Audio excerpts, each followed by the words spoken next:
Good afternoon and welcome to our live coverage of the NASA SpaceX Crew 9 mission as it returns to Earth. Dragon Freedom departed the International Space Station at 1:05 a.m. Eastern. That was 10:05 p.m. Pacific time on March 17th for those of us here in California. On board Crew 9 are NASA astronauts Nick Hague, Suni Williams, Butch Wilmore, and Roscosmos cosmonaut Aleksandr Gorbunov. And they are now on their way to the targeted splashdown site off the coast of Tallahassee, Florida. My name is Kate Tice, Senior Quality Systems Engineering Manager here at SpaceX. And joining me today from NASA Communications is Sandra Jones. Thanks, Kate. It's always such a pleasure to be here. Upon departing the International Space Station, Dragon underwent a sequence of departure burns. The crew then had a rest period and has since kicked off preparations for re-entry, including getting into their spacesuits and successfully performing a leak check. The next phase of the mission is when things will really start to amp up. Dragon has a series of steps to complete before returning Crew 9 home. That's right. First, Dragon will maneuver to the correct attitude and jettison its trunk, which is the cylindrical, unpressurized lower part of the spacecraft. The trunk is currently connected to the aft or bottom section of Dragon, where the heat shield is located. But in order to expose that heat shield and get the vehicle ready for atmospheric reentry, we're going to jettison that trunk. From there, the spacecraft will use its forward thrusters to perform a deorbit burn, which will put Dragon on a trajectory to return to Earth. This burn will last about 7.5 minutes once it starts. The deorbit burn uses Draco thrusters on Dragon, primarily the four located on the forward bulkhead, and is executed at the apogee, or the highest point of Earth's current orbit around the Earth.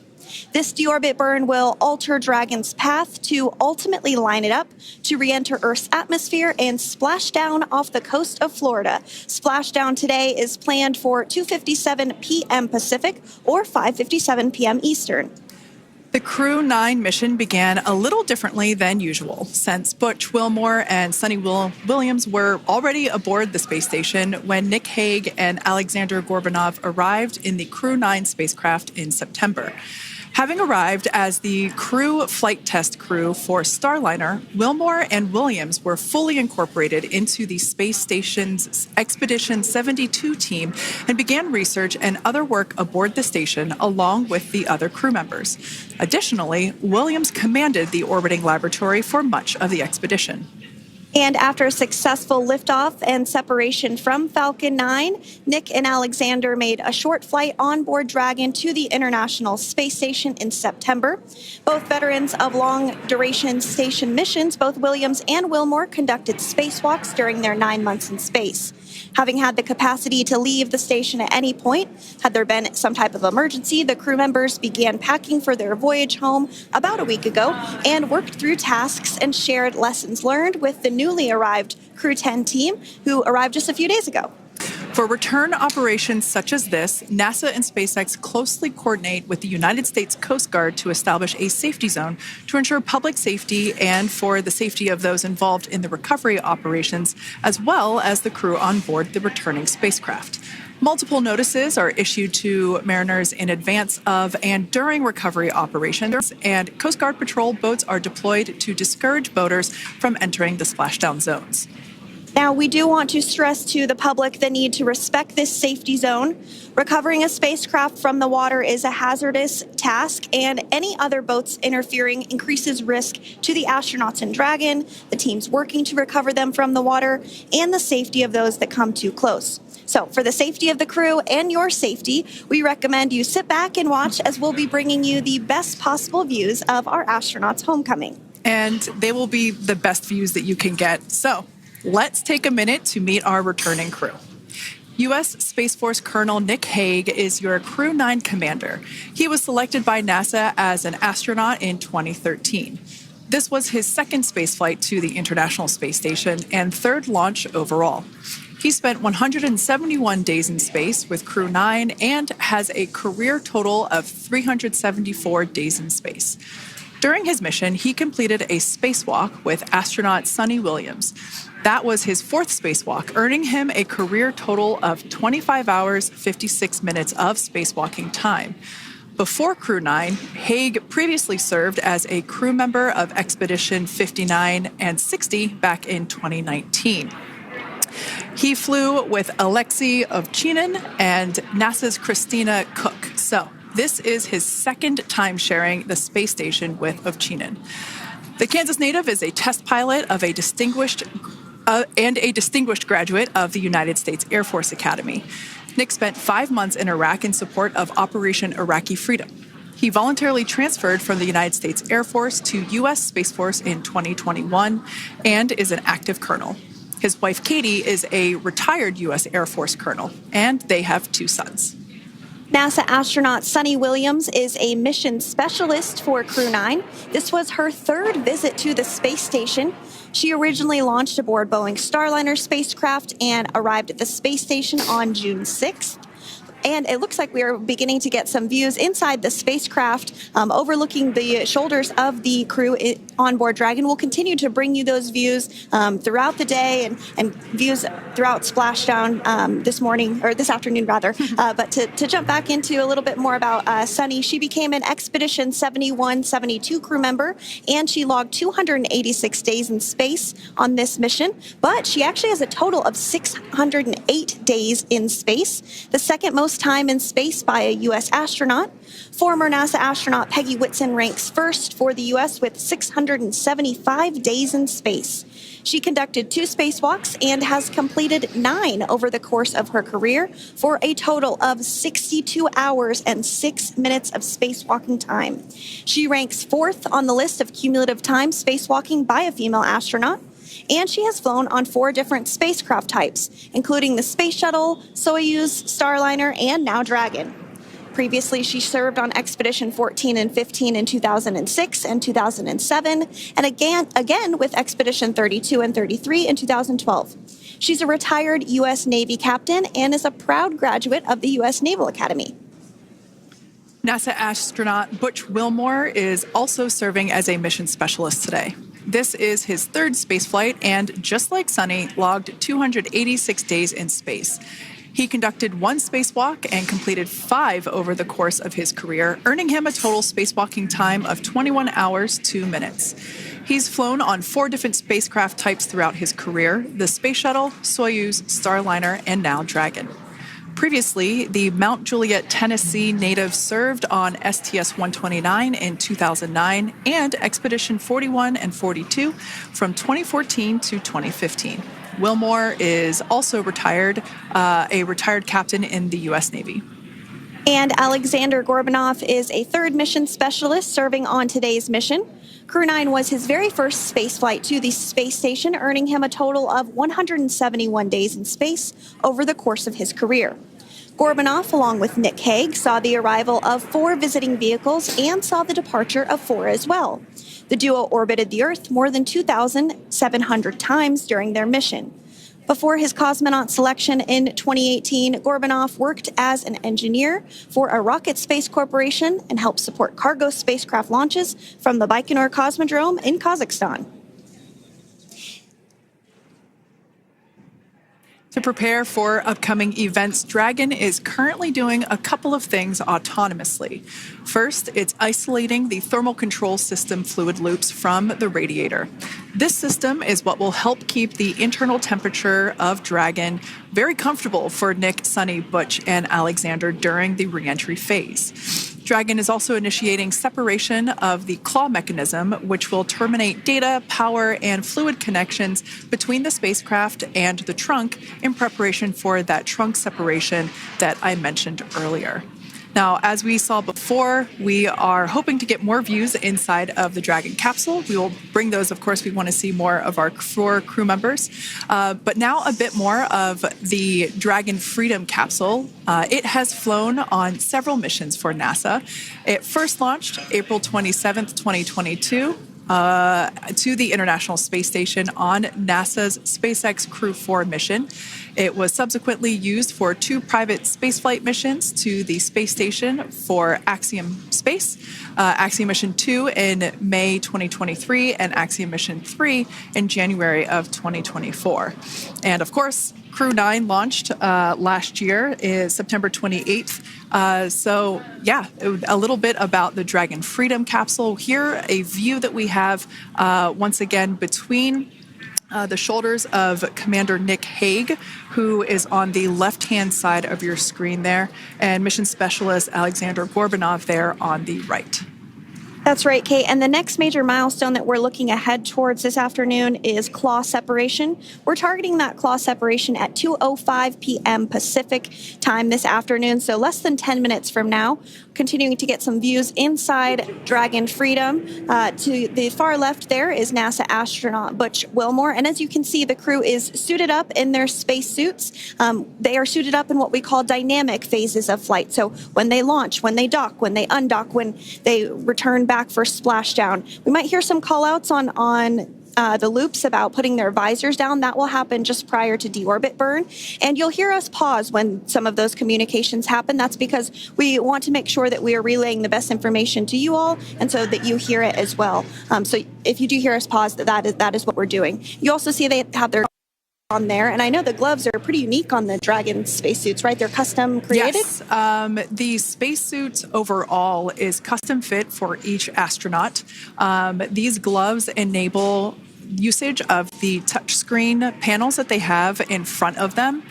We can't see it from this view, but that view we saw earlier between Aleksandr Gorbunov and Nick Hague, that is a touchscreen. It allows the crew to monitor everything that Dragon is doing along with those tablets that they have there on their legs. So yeah, the spacesuit itself is intended to act as a mini spaceship, if you will, as once the visors are closed, it is able to maintain a pressure in the unlikely event of a depressurization event for Dragon. So there we can see those screens I was talking about. So there in the center, we've got the location tracker, as well as on the left-hand side, it's mapping out the operations that Dragon is executing. The crew has to remain well informed of all these things that Dragon is doing autonomously. That basically means that Dragon is flying itself. The crew has the ability to gain control of the capsule if necessary, but the capsule is essentially going to bring itself home. But of course, in order to be familiar with Freedom, SpaceX, deorbit sequence start in 5 minutes.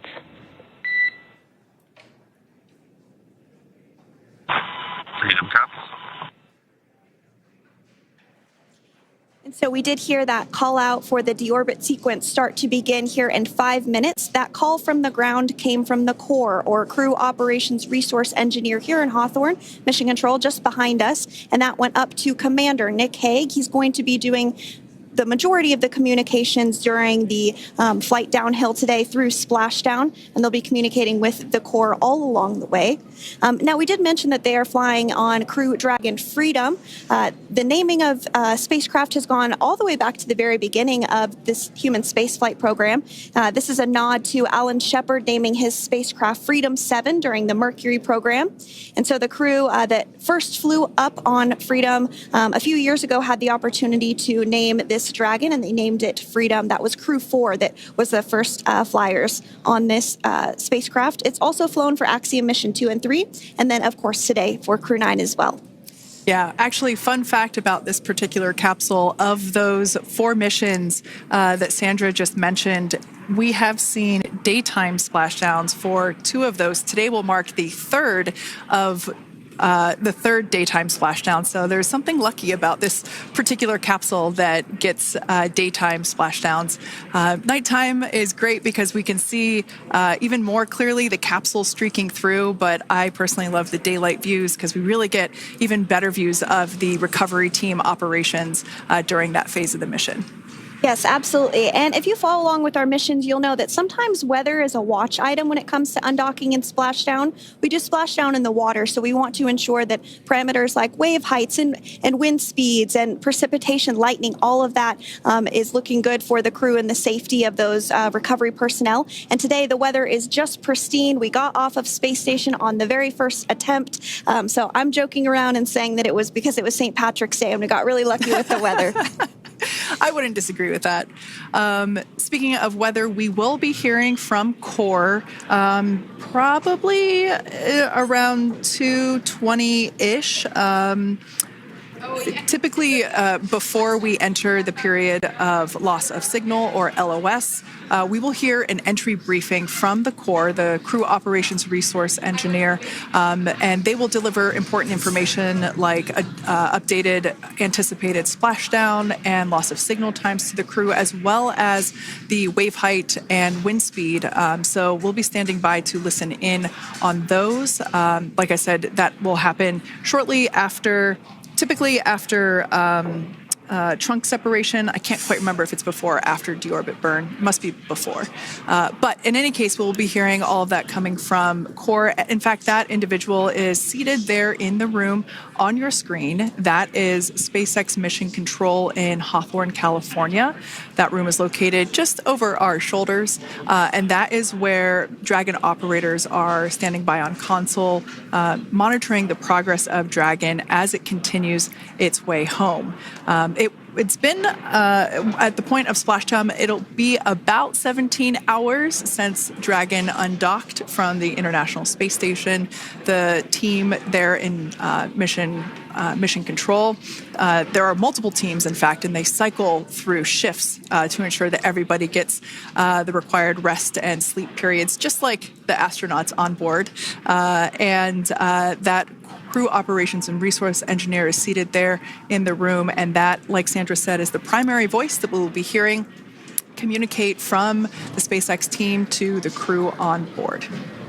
That's right. And so it looks like we're about 3 minutes or so from the claw separation portion of today's flight. The claw is a portion on the spacecraft that holds the trunk to Dragon. Following claw separation, we're going to jettison or remove that trunk because it's no longer needed. The trunk has solar arrays on it that provides power to the Dragon spacecraft. But now that we're beginning the reentry process, we need to go ahead and jettison that trunk and able to expose the heat shield, which is really going to do the heavy lifting as Crew 9 re-enters the Earth's atmosphere. They come in at 17,500 miles per hour, so they really need to ensure that that heat shield absorbs that heat, and there's... Deorbit sequence start.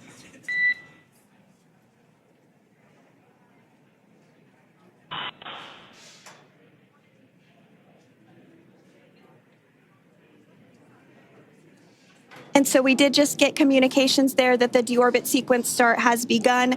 So here in just a couple minutes from now, we expect to hear information or a call back about the claw separation having begun. And again, that kicks off that trunk separation portion that I was discussing to remove that, expose the heat shield, and then eventually we'll have the deorbit burn, and we'll continue to walk you through all of these milestones as we approach them ahead of our splashdown at 2:57 p.m. Pacific time this afternoon off the coast of Tallahassee, Florida. Yeah, we're very excited to bring the Crew 9 crew home. Sandra, we were talking about the trunk separation. That trunk is on a trajectory that will re-enter in the atmosphere and break up upon that re-entry. The heat shield itself is one of my favorite parts of the Dragon capsule. It is the workhorse of the re-entry phase. It will work to protect the Dragon capsule and the crew members on board during the re-entry phase as the temperatures outside of the capsule build up to, I believe, about 3,000 degrees Fahrenheit in excess of. And meanwhile, the interior of Dragon stays a very comfortable temperature. That heat shield does a lot of the work, and we'll see that plasma build up on the exterior of the capsule. As a result of the plasma that builds up, we will lose communications with the crew. This is known as loss of signal, or LOS. This is roughly a 10-minute period on average, even less than. I believe today it is probably about 6 or 7 minutes long. It kind of depends on the mission, and it happens for every Dragon capsule that re-enters the atmosphere. Due to that plasma buildup, we're not able to communicate or command the capsule, so we stand by while we wait to regain communication after we pass through that period of loss of signal and get what's known as AOS, or acquisition of signal. Continuing to stand by for claw separation, and then we'll look towards trunk separation. It'll be just about a minute or so after that. That happens pretty rapidly in succession. Some of our milestones will take a little bit longer throughout the day. For example, we will have a deorbit burn after that will take about 7.5 minutes and helps get Dragon set up in the right trajectory to splash down in the Gulf off the coast of Florida. So continuing to stand by for claw separation.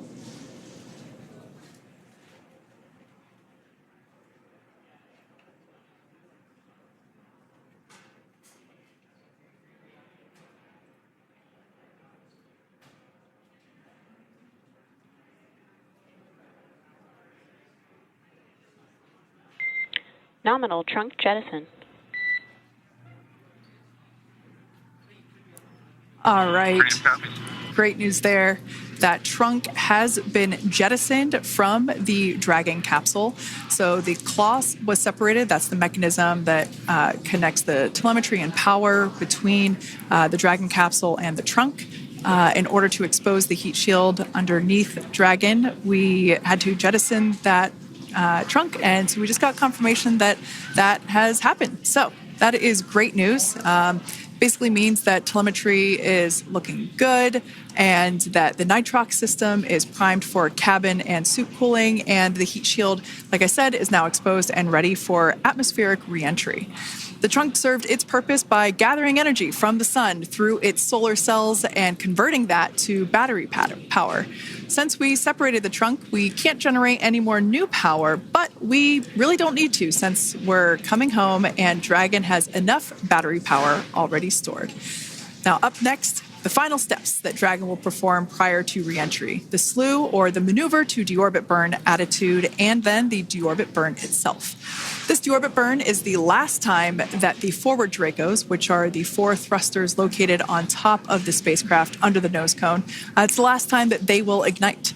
The deorbit burn will place Dragon on a precise trajectory to return to the splashdown zone off the coast of Florida, off the coast of Tallahassee, Florida, and that will last about 7.5 minutes once it starts. And so deorbit burn is targeted for 2:11 p.m. Central Time, so about 2 minutes from now. As we mentioned, it's going to last about 7.5 minutes, again, helping to get Dragon into the precise trajectory to ensure that splashdown occurs in the area that was calculated and where the recovery team is already in place, ready to support splashdown operations today. The recovery vessel Megan is the ship that is going to be utilized today, and we also have what is called fast boats that go out first to check the spacecraft and make sure everything is looking good before the recovery vessel Megan approaches.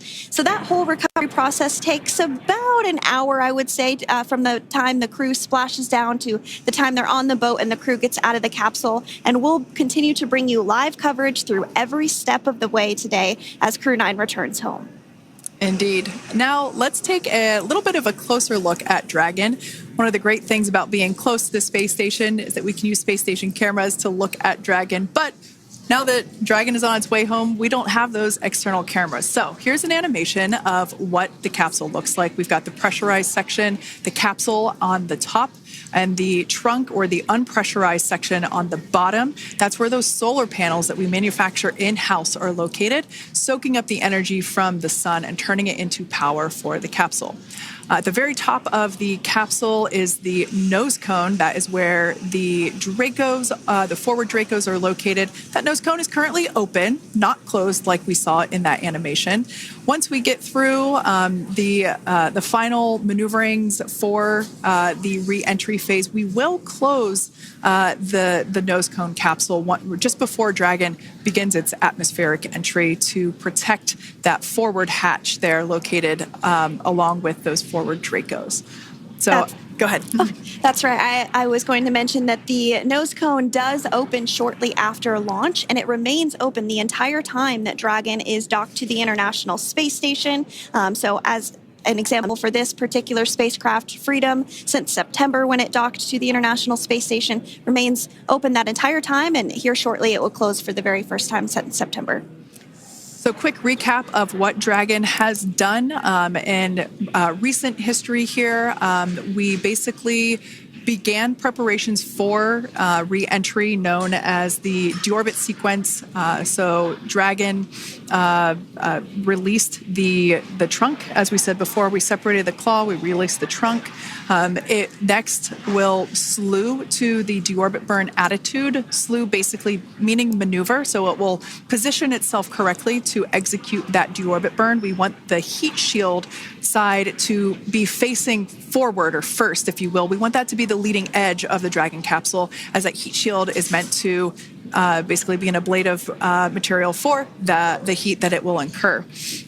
Once we complete that deorbit burn attitude slew, we will initiate the deorbit burn itself. That will last for several minutes, expecting that to be to start here any moment now, actually, and then it will go until about 2:18 p.m. Pacific time or 5:18 p.m. Eastern time.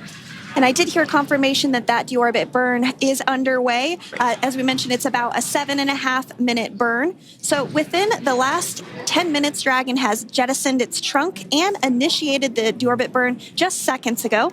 As mentioned earlier, for those operations, NASA and SpaceX closely coordinate with the United States Coast Guard to establish a safety zone to ensure public safety and for the safety of those involved in the recovery operations, as well as the crew on board the returning spacecraft. Multiple notices are issued to the mariners in advance of and during recovery operations, and Coast Guard patrol boats are deployed to discourage boaters from entering the spacecraft, the splashdown zones. So we do want to stress to the public the need to respect this safety zone. Recovering a spacecraft from the water is a hazardous operation, and any other boats interfering increases the risk to not only the astronauts in Dragon, but the teams working to recover them from the water and the safety of those that may come too close. So for the safety of the crew, which you see there on your screen, your safety, we recommend you sit back and watch as we'll continue to bring you the best possible views of our astronauts' homecoming.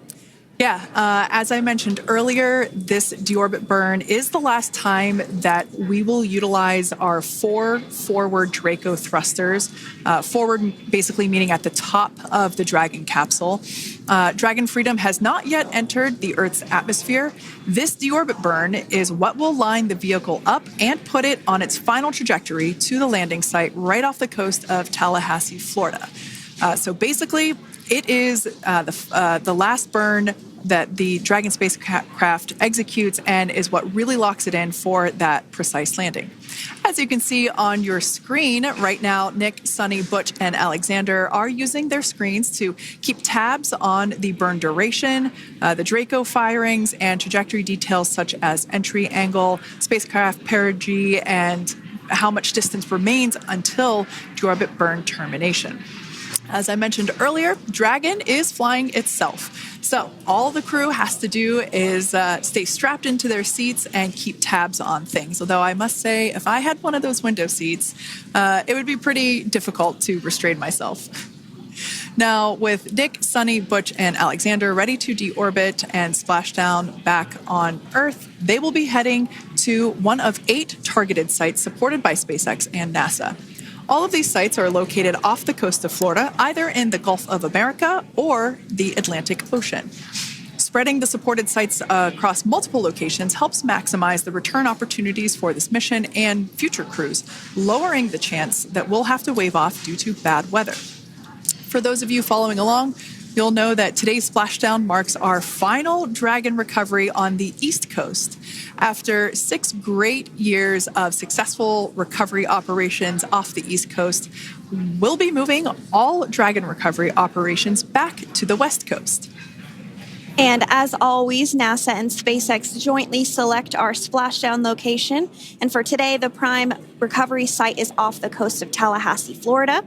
The selection process works with a lot of different variables, including the space station's orbital trajectory or path that it follows, what landing sites are available and have favorable weather, how much free flight capability Dragon has for the trip home, and the sleep schedules for the returning crew members, as well as, of course, the big one, the weather. We'll start with calculating daily return options based off of the space station's current orbit and Dragon's capabilities to maneuver and line up for re-entry. The time from undock to landing at the primary site can vary from less than 6 hours to more than 39.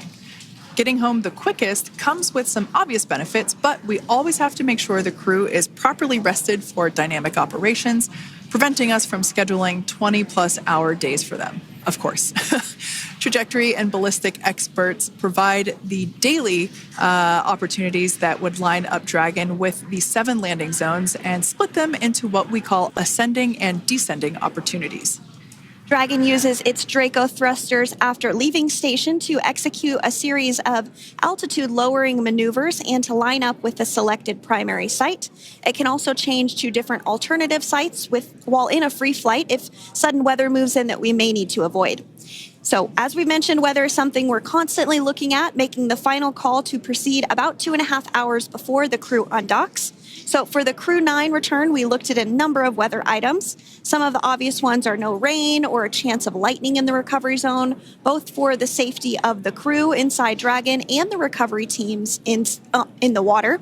And we're also looking for wind speeds to be less than 15 feet per second or about 10 miles per hour, and relatively calm seas so that we can safely execute recovery operations, which includes landing a helicopter on the recovery ship to fly Nick, Suni, Butch, and Aleksandr back to Florida. Once Dragon began flying today, we had a number of additional checkpoints to either proceed towards the primary site, head to the alternate, or select a new zone based on real-time weather data. These checks happened all the way up until we were in the final hours before the deorbit burn, which has just about a minute or so left in it. And this is the last burn in the trip home that commits Dragon to re-entering the Earth's atmosphere. Now, we are currently waiting to conclude the deorbit burn. We've got less than a minute until that finishes. We will expect to hear a call out for nominal burn, which will confirm completion of that deorbit burn for Dragon Freedom.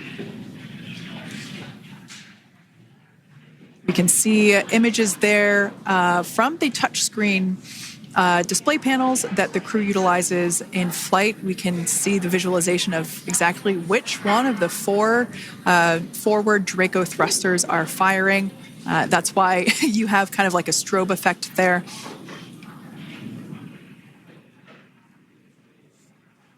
And if you're just joining us, you are looking at live views of the Dragon Freedom. On your left is Commander of Crew 9, Nick Hague. To his right is Roscosmos cosmonaut Aleksandr Gorbunov, and also in Gorbunov, that is Aleksandr Gorbunov. And then also in the capsule today is NASA astronauts Suni Williams and Butch Wilmore. We are awaiting confirmation that their deorbit burn is complete, which is the last burn that's going to help set them up on a trajectory to Splashdown off the coast of Florida. Deorbit burn complete. Performance nominal. Nose cone closure initiated. Freedom copies. All right, excellent news there. We heard the words we were looking for, nominal burn. So that means that deorbit burn was successful and nominal, meaning as expected. And we're now beginning to close the nose cone in preparation for atmospheric reentry. So in the background, Dragon is currently inhibiting those forward bulkhead Draco thrusters that we just used to complete the deorbit burn, ensuring it's safe to latch the nose cone shut for reentry. Also, the vehicle has initiated the nitrox suit purge, which will help keep Nick, Suni, Butch, and Aleksandr cool and comfortable during reentry, which is coming up in about 20 minutes from now. At this point, the nose cone is closing and protecting the forward hatch for reentry, and the crew are using their screens to continue to monitor the locking of the nose cone, which is done by a set of hooks. And as we mentioned earlier, that nose cone has remained open since September, so this is the first time it's closing in a few months. Yeah, that's absolutely right. Now, we will be expecting, as I mentioned before, an entry brief from SpaceX Core. Again, that's the crew operations resource engineer who is seated in that room that you see there on your screen. That entry brief will provide updated times for anticipated splashdown as well as the loss of signal or period of LOS. And that briefing will also give us information such as wind speed and wave height at the expected splashdown location. But all in all, everything has been great today. All events have been executed on time as expected, and we are looking forward to a splashdown of the Crew 9 crew at about 5:57 p.m. Eastern Time or 2:57 p.m. Pacific Time. Between now and then, things are going to start moving quite quickly. In fact, if anything, this will have seemed like the slower part of the reentry phase. We're going to go through, like I said, that period of loss of signal or LOS. That period is a few minutes long where we are unable to communicate or command the capsule due to the plasma that builds up on the exterior of the capsule. That period, like I said, lasts for a couple minutes. You will start to hear SpaceX Core hail the Crew 9 crew a little bit earlier than expected because we, in the past, have actually regained communications a couple minutes earlier than initially anticipated. So we'll go through that period of loss of signal, that entry period, that specifically when the Dragon spacecraft is re-entering through the atmosphere. Approximately at about 18,000 feet when the capsule is traveling at 350 miles per hour. We will see our first views of parachutes for the day. It's one of my favorite moments of return sequences is when we get to see the drogue parachutes. We'll see the drogues come out. Those drogues will help slow the vehicle down to about 119 miles per hour. And then that is when the main parachutes will come out from the Dragon spacecraft and then ultimately end in splashdown. And we are hearing confirmation that the nose cone is closed and everything was nominal or as expected with that closure. So as we begin the second half of entry, Dragon is now beginning to inject cooled nitrox into the air being delivered to the spacesuits worn by Nick, Suni, Butch, and Aleksandr. Again, this is what will allow the crew to remain comfortable while external temperatures reach 3,500 degrees Fahrenheit as they re-enter the Earth's atmosphere. So the heat shield is pointing forward, leading Dragon to the landing site. Yeah. Now, speaking of the heat shield, Dragon's primary heat shield is comprised of PICA 3.0, which stands for Phenolic Impregnated Carbon Ablator. The first-gen PICA was initially developed by NASA for studying and sampling comets within our solar system. SpaceX partnered with NASA to develop PICA-X, which was the second-generation product used on all Dragon 1 cargo resupply service missions that resupplied the International Space Station on 20 missions. PICA 3.0 was developed specifically for use on Dragon 2 crew and cargo with enhanced structural and thermal capabilities that allowed the heat shield to be even more effective in the way that it utilized the ability to make that heat ablevate as it goes through the Earth's atmosphere.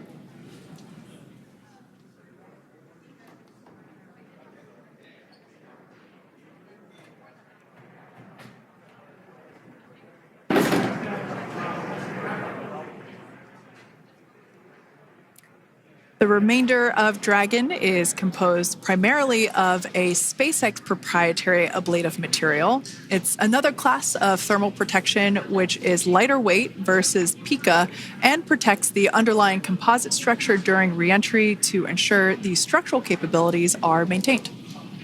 While Dragon will experience temperatures well over 3,000 degrees during peak reentry conditions, the characteristics of the thermal protection system coupled with the environmental control and life support system in the pressurized interior will ensure that Nick, Suni, Butch, and Aleksandr stay cool and comfortable during all phases of reentry through splashdown. Now, if you've just recently joined us, we hope to regain views of our crew members inside Dragon Freedom. But we don't have those available at the moment due to ground station coverage. So we will bring those back to you as soon as we can. Now, after Dragon Freedom has re-entered the Earth's atmosphere, a series of parachutes will deploy to slow the crew's descent. First will be the 2 drogue parachutes, followed by the 4 main parachutes, and those will guide Dragon to its first contact with Earth since it launched back in September. Dragon will automatically deploy these parachutes when different pressure and positioning sensors on the spacecraft detect that they're at the right speed and altitude. Vehicle velocity at drogue deploy is approximately 350 miles per hour, and they deploy at about 18,000 feet. Now, when the vehicle velocity at main deploy is approximately 119 miles per hour, and they deploy at about 6,500 feet. When Dragon splashes down in the water, the vehicle velocity will be about 16 miles per hour, so you can really see how those parachutes help to slow down the crew inside the capsule. The highest G-load the crew is expected to experience today is about 3 to 5 Gs. Yeah, when you think about really fun roller coasters, they're about in that range. So I'm sure that our crew on board will be well equipped to experience those Gs. It's nothing for them. They go through much more intense training. And so we are continuing to make our way through a number of milestones today. We did have trunk separation. Freedom, SpaceX. Nose cone is secure for entry. Freedom copies.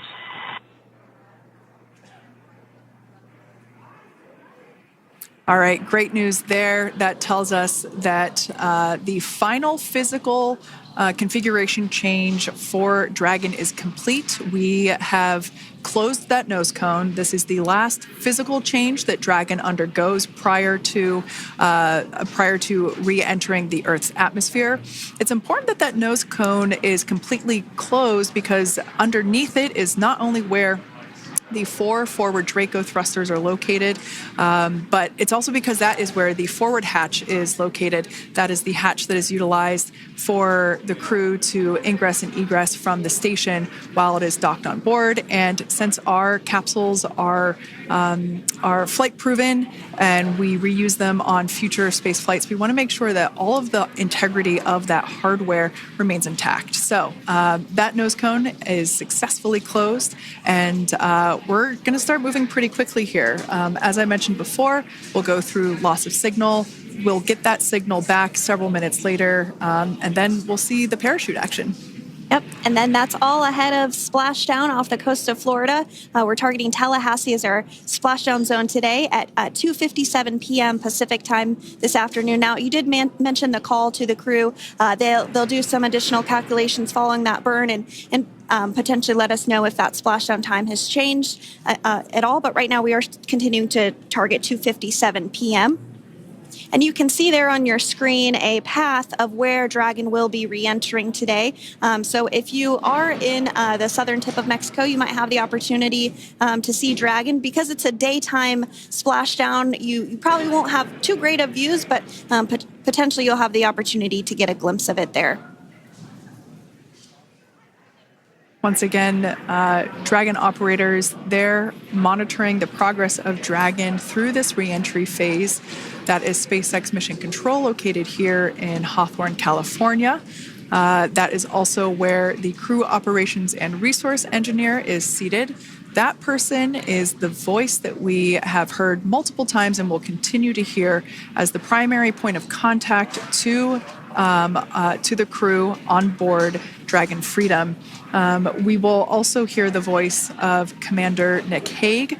Basically, after we hear the Corps communicate something, we will hear Nick Hague indicate that they copy, that they heard the message well, some sort of recognition that the message was received.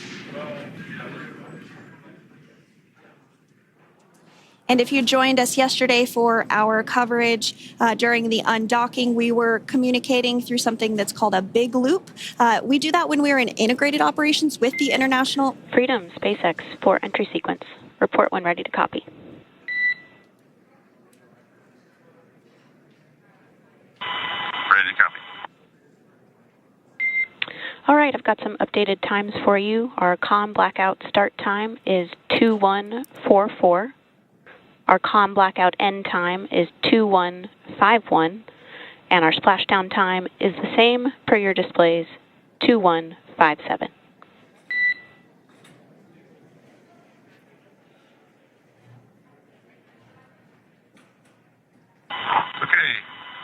Understand, com blackout, start 2144, stop 2151, splashdown per display. That's a good readback. And with that, please report when tablets are secured behind the elastic bands, restraints are tight, and visors are down.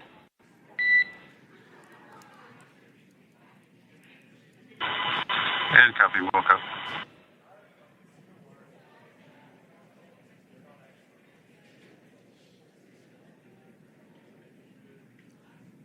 And with that communication from the Corps or Crew Operations Resource Engineer here in Hawthorne to Commander Nick Hague of Crew Dragon Freedom, we did hear that the loss of signal period is still at 2:44 p.m. Pacific, but we had a 1-minute adjustment to the acquisition of signal. That's going to now be at 2:51 p.m. Pacific time. However, our splashdown time remains the same at 2:57 p.m. Pacific time this afternoon off the coast of Tallahassee, Florida. So all good news there as Dragon continues to make its way home with the Crew 9 crew. As we've mentioned before, we are splashing down on the Gulf Coast. We have ability to splash down on either side of Florida, but the location site just outside of Tallahassee, Florida is the site that was selected today due to best recovery conditions. And as Sandra mentioned before, weather is always a watch item, but everything is looking great for that particular recovery location. So I'm sure once we start getting views from the recovery vessel, I have a feeling it's going to be a pretty beautiful afternoon. And we did mention that, of course, this is a daylight splashdown, so we should be getting some great views. We do have a couple of spacecraft called the WB-57, which are high-altitude planes that NASA utilizes during splashdown operations. Those are en route and going to be tracking the capsule as it makes its way through the atmosphere and should be providing some good views for us. Kate and I were just chatting about how we haven't had a daytime splashdown in a little while, so we're looking forward to the views along with you. Yeah. Nighttime views are also great because we can see that capsule streaking through the night sky quite brightly. So like Sandra, you said earlier, daylight will be a little bit less bright, but we will definitely be able to see the SpaceX recovery team operations much clearer.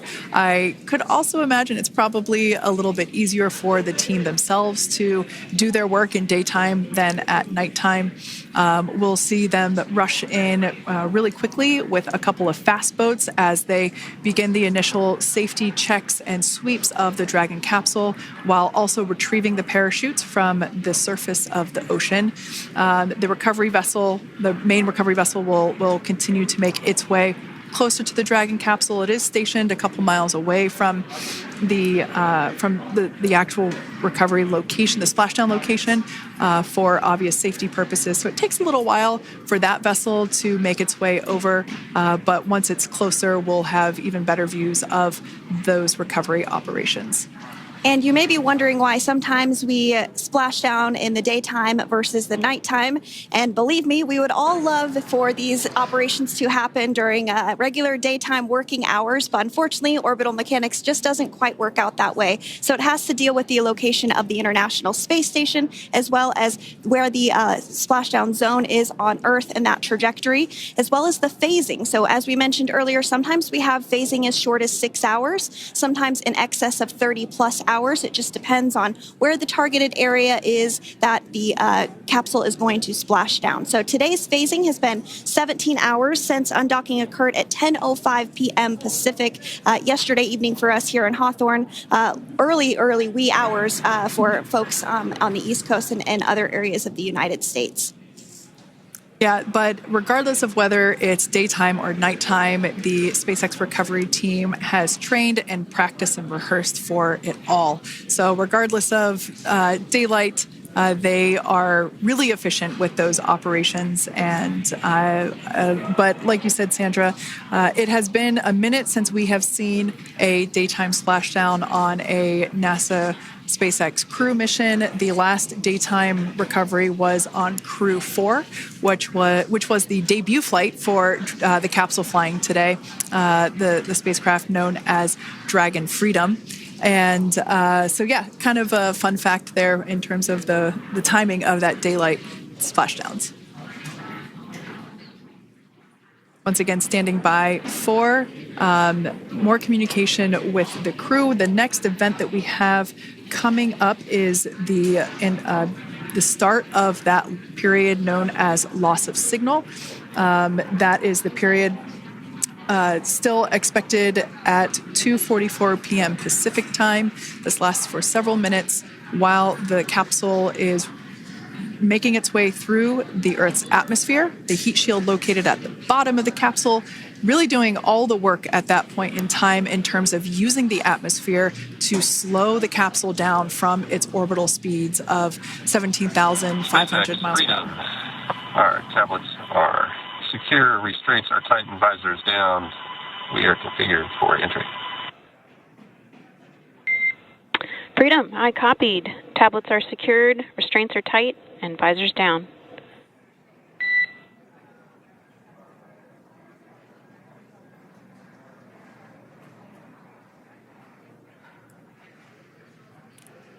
All right, great news there in terms of continuing to make progress. That back and forth communication we heard was just letting Core know that per their instructions, Crew 9 has now put away everything that was necessary in order to begin the re-entry, including those tablets that were located on their legs. Those are now stowed away. They've tightened that safety harness that we see there, and the visors are now down. So with all that being said, let's take a minute to meet our returning crew. U.S. Space Force Colonel Nick Hague is your Crew 9 commander. He was selected by NASA as an astronaut in 2013. This was his second spaceflight to the International Space Station and third launch overall. He spent 171 days in space with Crew 9 and has a career total of 374 days in space. During his mission, he completed a spacewalk with astronaut Suni Williams. That was his fourth spacewalk, earning him a career total of 25 hours, 56 minutes of spacewalking time. Before Crew 9, Hague previously served as a crew member of Expedition 59 and 60 back in 2019. He flew with Aleksandr Ovchinin and NASA's Christina Cook. So this is his second time sharing the space station with Ovchinin. The Kansas native is a test pilot and distinguished graduate of the United States Air Force Academy. Nick spent 5 months in Iraq in support of Operation Iraqi Freedom. He voluntarily transferred from the United States Air Force to U.S. Space Force in 2021 and is an active colonel. His wife, Katie, is a retired U.S. Air Force colonel, and they have 2 sons. NASA astronaut Suni Williams is a mission specialist for Crew 9. This was her third visit to the International Space Station. She originally launched aboard Boeing Starliner spacecraft and arrived at the space station on June 6th. Following the agency's decision to return Starliner uncrewed, she became an Expedition 71 and 72 crew member, where she logged 286 days in space on this mission. But Suni has a total of 608 days in space, the second most time in space by a U.S. astronaut. 5 minutes until predicted comm blackout. We'll see you on the other side at 21:51.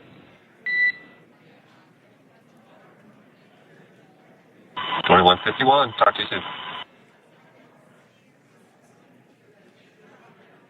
And with that call out from the crew operations resource engineer to Commander Nick Hague, letting them know that everything is looking good ahead of the loss of signal period. We will see the crew on the other side of the loss of signal period at 2:51 p.m. Pacific time this afternoon. Continuing on about Suni Williams, who has a total of 608 days in space, the second most time in space by a U.S. astronaut. Former NASA astronaut Peggy Whitson actually ranks first for the U.S. with 675 days in space. Suni conducted 2 spacewalks and has completed 9 over the course of her career for a total of 62 hours, 6 minutes of spacewalking time. She ranks 4th on the list of cumulative time spacewalking by a female astronaut, and she has flown on 4 different spacecraft types, including the Space Shuttle, Soyuz, Starliner, and now Dragon. Previously, she served on Expedition 14 and 15 in 2006 and 2007, and again with Expedition 32 and 33 in 2012. She's a retired U.S. Navy captain and is a proud graduate of the U.S. Naval Academy and was the first astronaut to run a marathon in space. Pretty awesome stuff. Now, NASA astronaut Butch Wilmore is also serving as a mission specialist today. This is his 3rd spaceflight and, just like Suni, logged 286 days in space. He conducted 1 spacewalk and completed 5 over the course of his career, earning him a total spacewalking time of 21 hours and 2 minutes. He's flown on 4 different spacecraft types throughout his career: the Space Shuttle, Soyuz, Starliner, and now Dragon. Previously, the Mount Juliet, Tennessee native served on STS-129 in 2009 and Expedition 41 and 42 from 2014 to 2015. Wilmore is also a retired captain in the U.S. Navy. Next up is Aleksandr Gorbunov, who is a 3rd mission specialist serving on today's mission. Crew 9 was his first space flight to the space station, earning him a total of 171 days in space over the course of his career. Gorbunov, along with Nick Hague, saw the arrival of 4 visiting vehicles and saw the departure of 4 as well. The duo orbited the Earth more than 2,700 times since September. Before his cosmonaut selection in 2018, Gorbunov worked as an engineer for a rocket space corporation and helped support cargo spacecraft launches from the Baikonur Cosmodrome in Kazakhstan.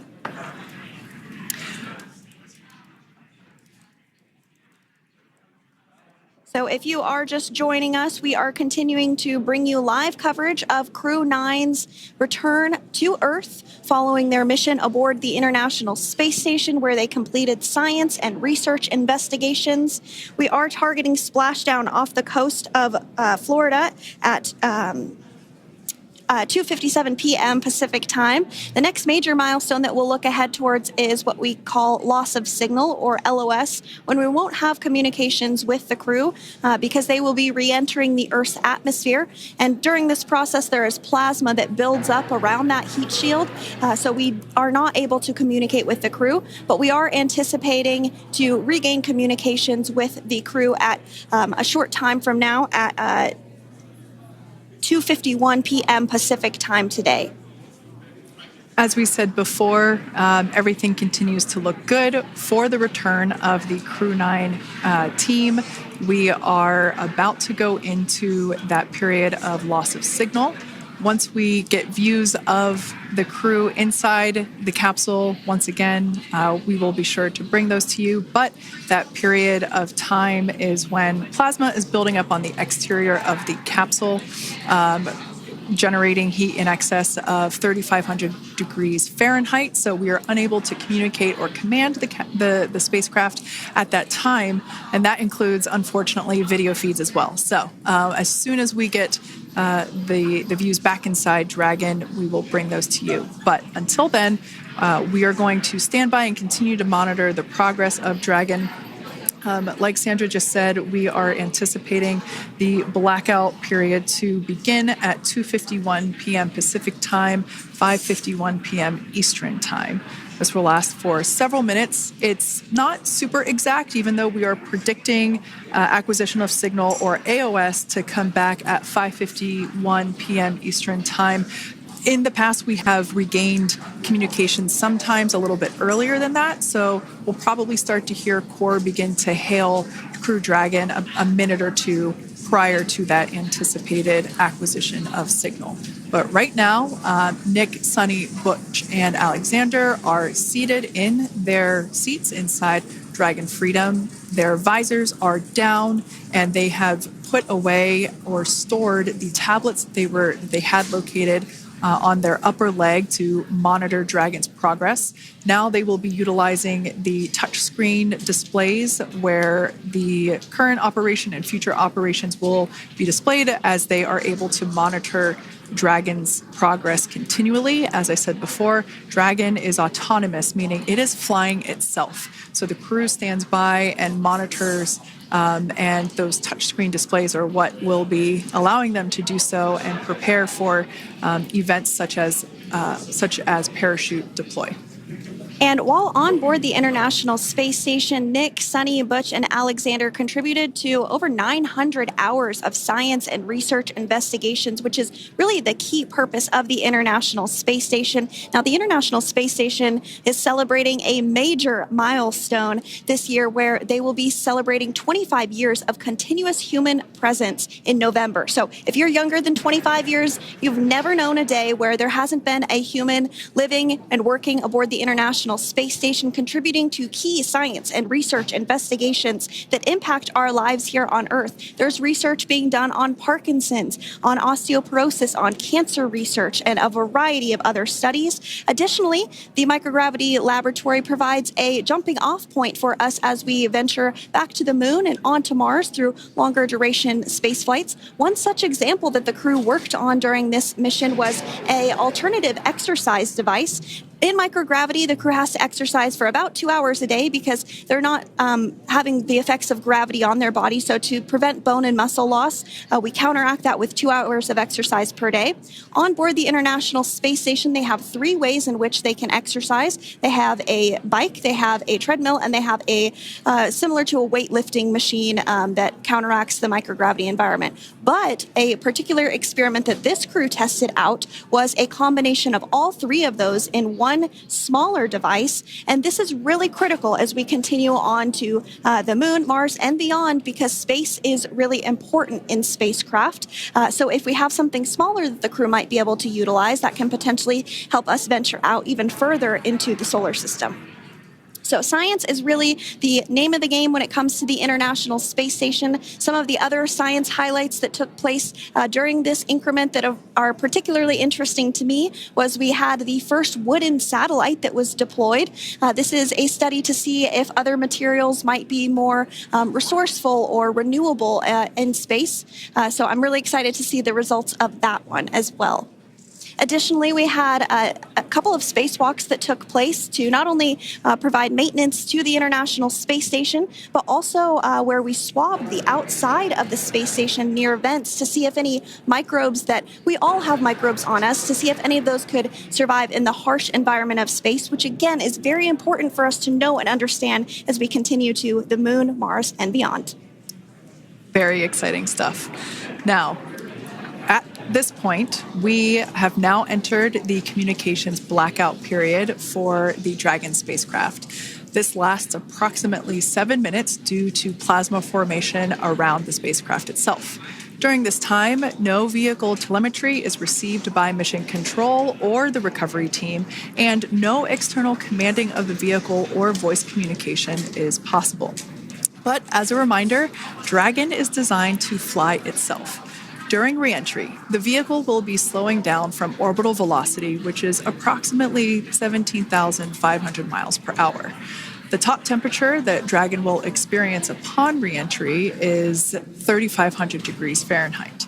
This blackout period, as I said before, we expect it to last about 7 minutes today, concluding at 5:51 p.m. Eastern Time or 2:51 p.m. Pacific Time. We right there have our first view of Dragon Freedom coming home to Earth. And that view is from the WB-57, which is one of NASA's high-altitude planes that is tracking. Now, because of the way that this camera is configured, it does look like it is dark, but it is indeed daytime, and you're beginning to see that plasma trail as Dragon re-enters the Earth's atmosphere. All of that is expected. We are anticipating an acquisition of signal around 2:51 p.m. Pacific Time, so just minutes from now, and you may hear the core begin to hail out or call Dragon for communications and see if we can potentially get communications with them a little bit earlier. Following this, we'll have two events in rapid succession. We'll have the drogue parachutes deploy at 2:53 p.m. Pacific, followed by the mains just 1 minute later at 2:54 p.m. Pacific time, ahead of a splashdown at 2:57 p.m. Pacific time off the coast of Tallahassee, Florida.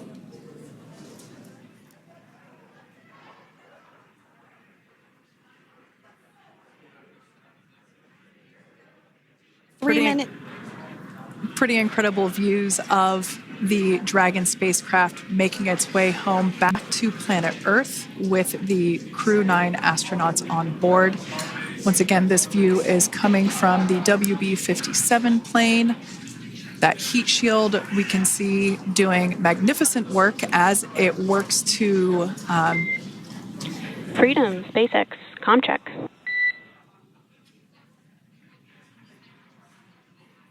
All right, we're going to start hearing the SpaceX Crew Operations Resource Engineer. SpaceX Freedom is with you. 4.6 feet. Enjoying the ride. Copy that, Freedom. Great news there from Commander Nick Hague reporting back. We see a healthy flight computer. Expect automated chute deployment. Freedom copies. Like we said before, things moving very quickly as Dragon Freedom makes its way home. Next event coming up will be deployment of the drogue parachutes. This occurs around 18,000 feet. GPS has converged. Expect nominal altitude for drogue chute deployment.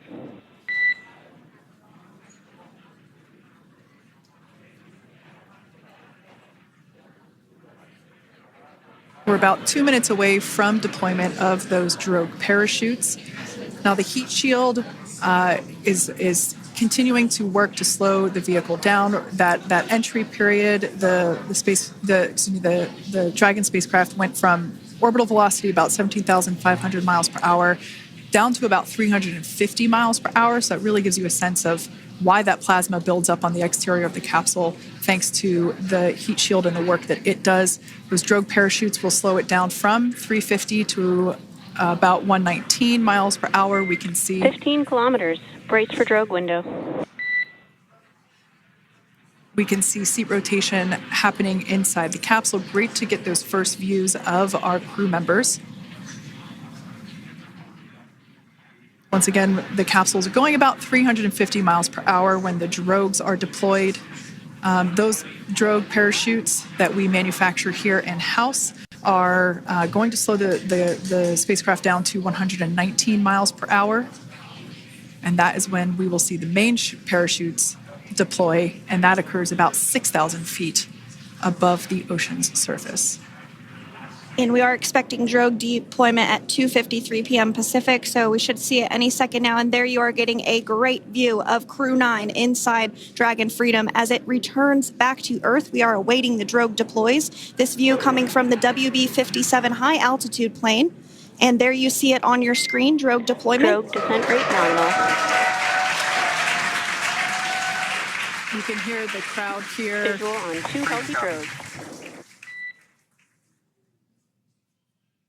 The crowd here very excited as Dragon Freedom continues to make its way back to planet Earth.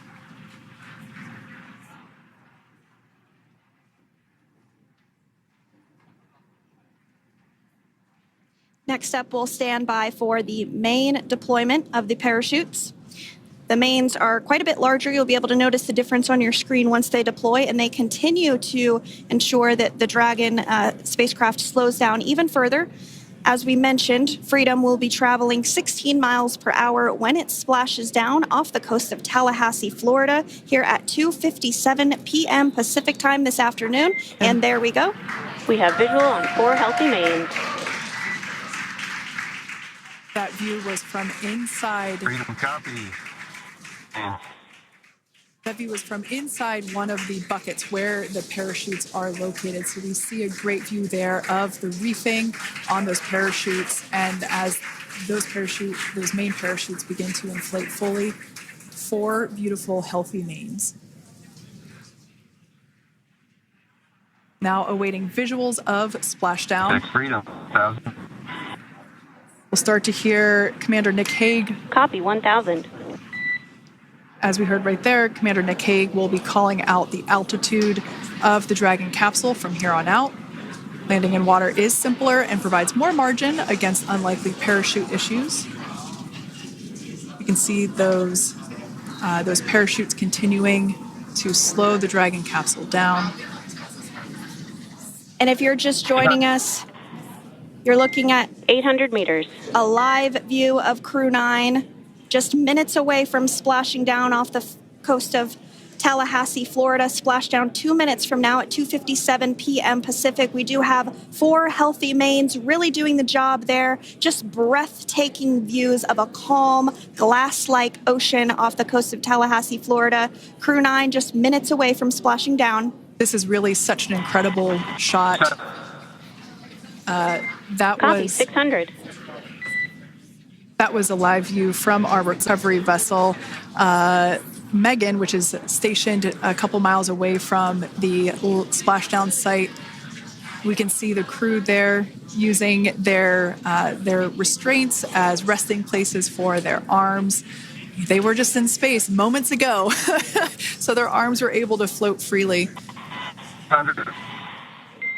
400 meters. This is a gorgeous bluebird day here that we have for the splashdown of Crew 9. It's incredible to think that the Dragon capsule just minutes ago was going over 17,000 miles per hour and now gently coasting to a soft splashdown. 200.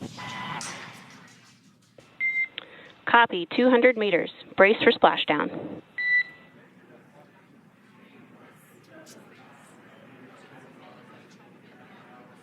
As you can see there on your screen, continuing to monitor progress of the Dragon spacecraft.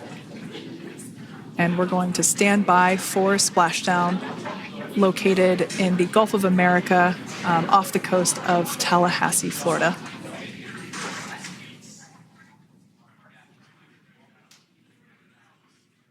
And splashdown. Crew 9 back on Earth.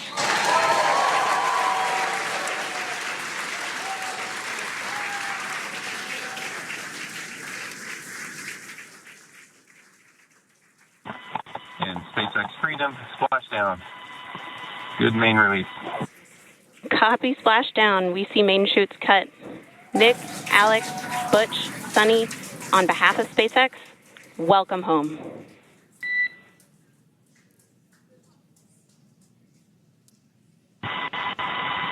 It is an amazing, what a ride. I see a capsule full of grins ear to ear.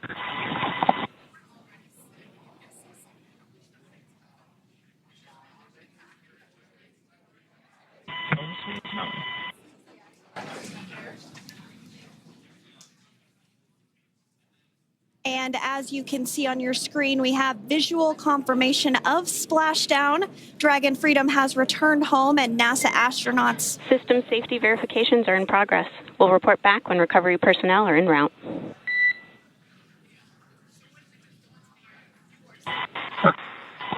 Understand. And, we're in section 2, 4.800 landing response. And looking for your word on if it is necessary.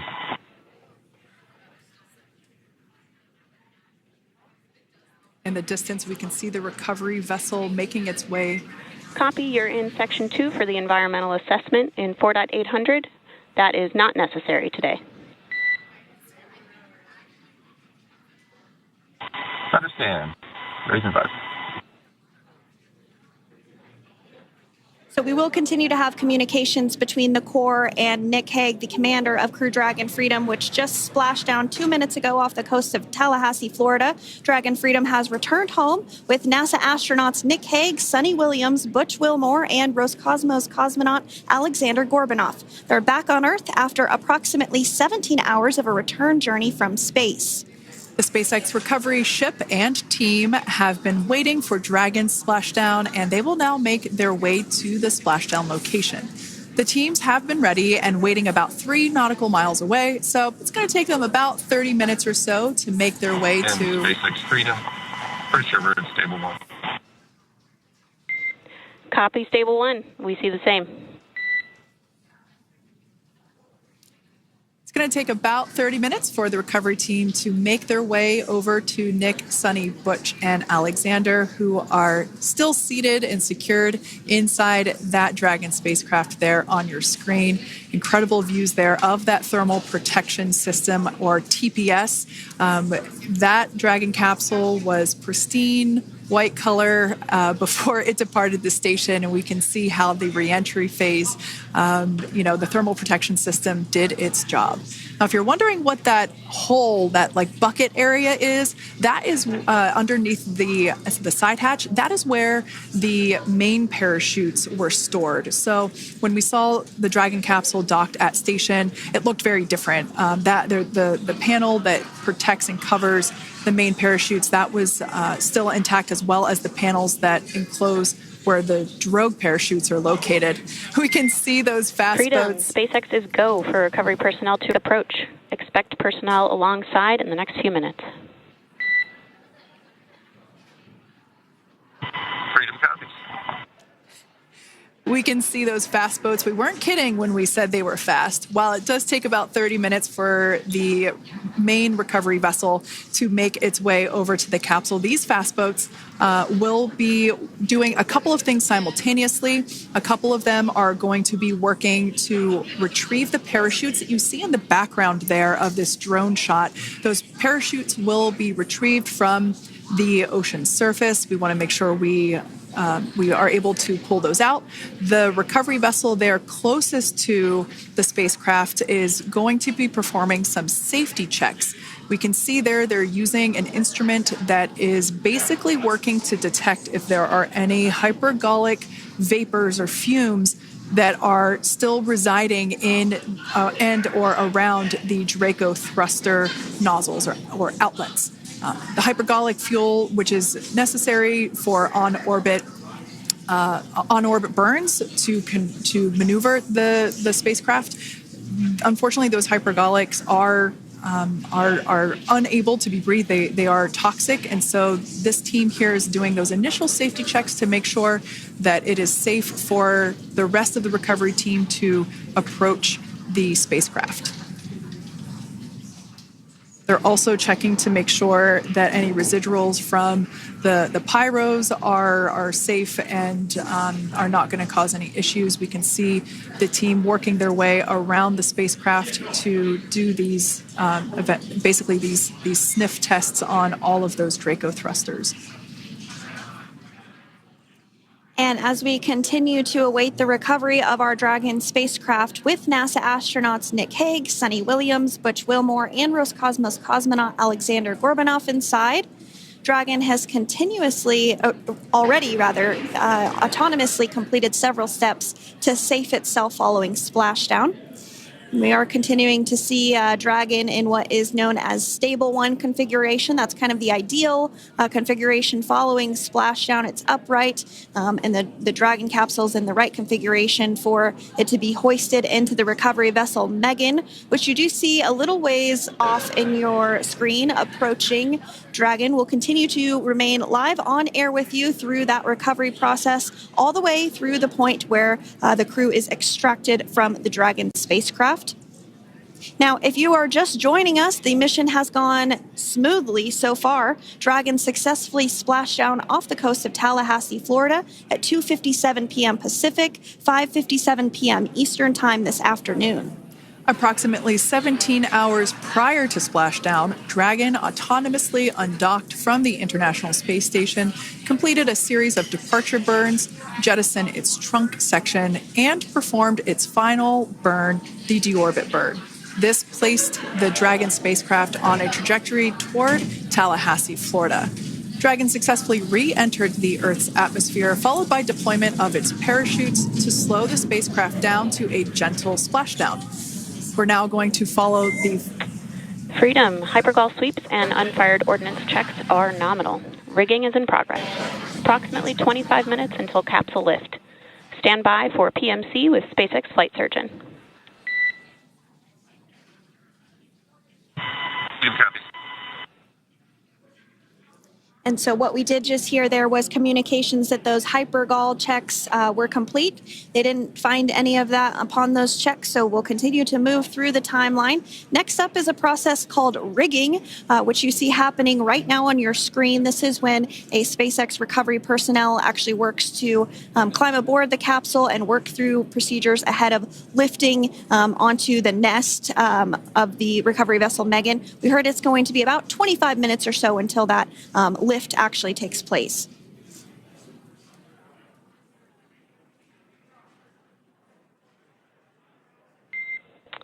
Okay, Freedom, the next call will be from the SpaceX Flight Surgeon on Dragon to Ground Private. Understand. Thank you.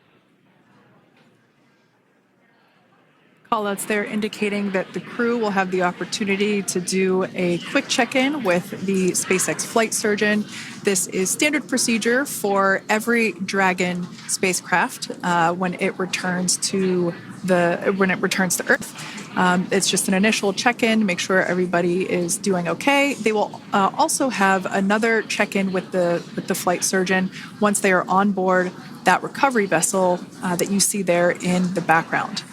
We can now see that SpaceX recovery team member they're on top of the Dragon spacecraft. They are going to be working to install plugs in the Draco thrusters to ensure that none of those, and to ensure that no more hypergolic fumes or vapors come out from the spacecraft. They'll also place harnessing around the spacecraft that are required in order to lift it out of the water. Go ahead, Sandra. Continuing to get some views of the recovery personnel, both the main recovery vessel Megan, as well as some of those fast boats that we've discussed previously. It looks like just a beautiful day there out off the coast of Tallahassee, Florida. Weather was pristine. We were able to get undocked from the International Space Station as expected at 10:05 p.m. Pacific time yesterday evening, and Crew Dragon has since completed steps ahead of its splashdown at 2:57 p.m. Pacific, and we're now stepping through procedures to get Dragon hoisted up onto the Megan recovery vessel and get the crew extracted out of the spacecraft. And you did see some of the parachutes that were near the spacecraft. Upon detection of landing, Dragon automatically releases those main parachutes to prevent wind from pulling the spacecraft. Dragon then automatically safes any pyrotechnics that may still be present on the vehicle and may automatically perform additional minor system reconfigurations. The astronauts will remain seated and in their suits at this point, but the onboard air conditioning keeps things temperature controlled inside the spacecraft so the crew remains comfortable, and the communication systems... Freedom, SpaceX, ComCheck. SpaceX, this is Freedom. We have loud and clear. Copy that, Freedom. Have you loud and clear as well, and Dragon to Ground is no longer private. Understand, thank you. As we saw there on the screen, we have a couple of fast boats in the recovery fleet that have quickly moved into the splashdown location. They are being followed by one of the main recovery vessels, which will move into position upwind of the spacecraft. The two fast boats have very specific roles. Excuse me. The first approach is focused on immediate safety inspection, as we saw. They do this for spacecraft integrity and checking for any presence of those hypergolic propellant vapors. And this ensures that it is safe for the recovery vessel to approach Dragon. Once Dragon is cleared for full approach, as we heard is the case today, the team begins rigging the spacecraft for water recovery by the recovery ship.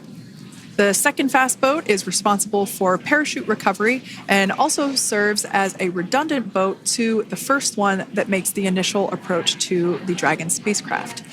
As we saw a little bit earlier, we were also able to see one of the recovery team members get on a jet ski to help gather up the parachutes that were automatically detached from the Dragon spacecraft upon splashdown.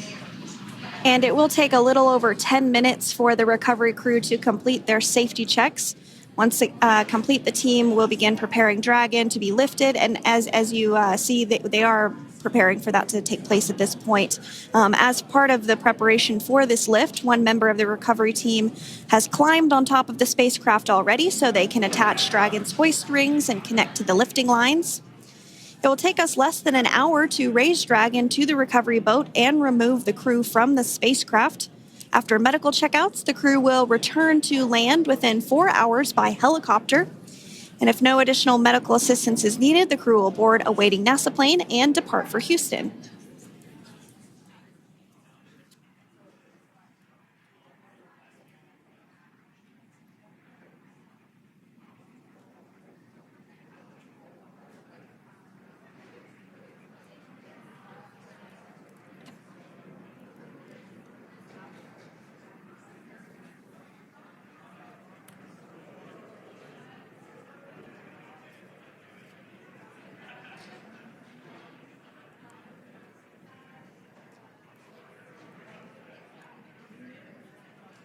And as we continue to await Dragon to be hoisted up onto the ship, we have a very special treat. NASA Public Affairs Officer Jaden Jennings, who is actually on the recovery vessel and had a bird's eye view of the splashdown today. Jaden, how are you? How was the view from the recovery vessel?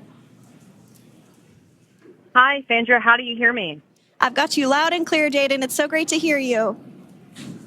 Awesome. So Splashdown, Sandra, was nothing Freedom, short of be advised. spectacular. We are transitioning the forward link. Comm will be unavailable for approximately 5 minutes. Freedom comes.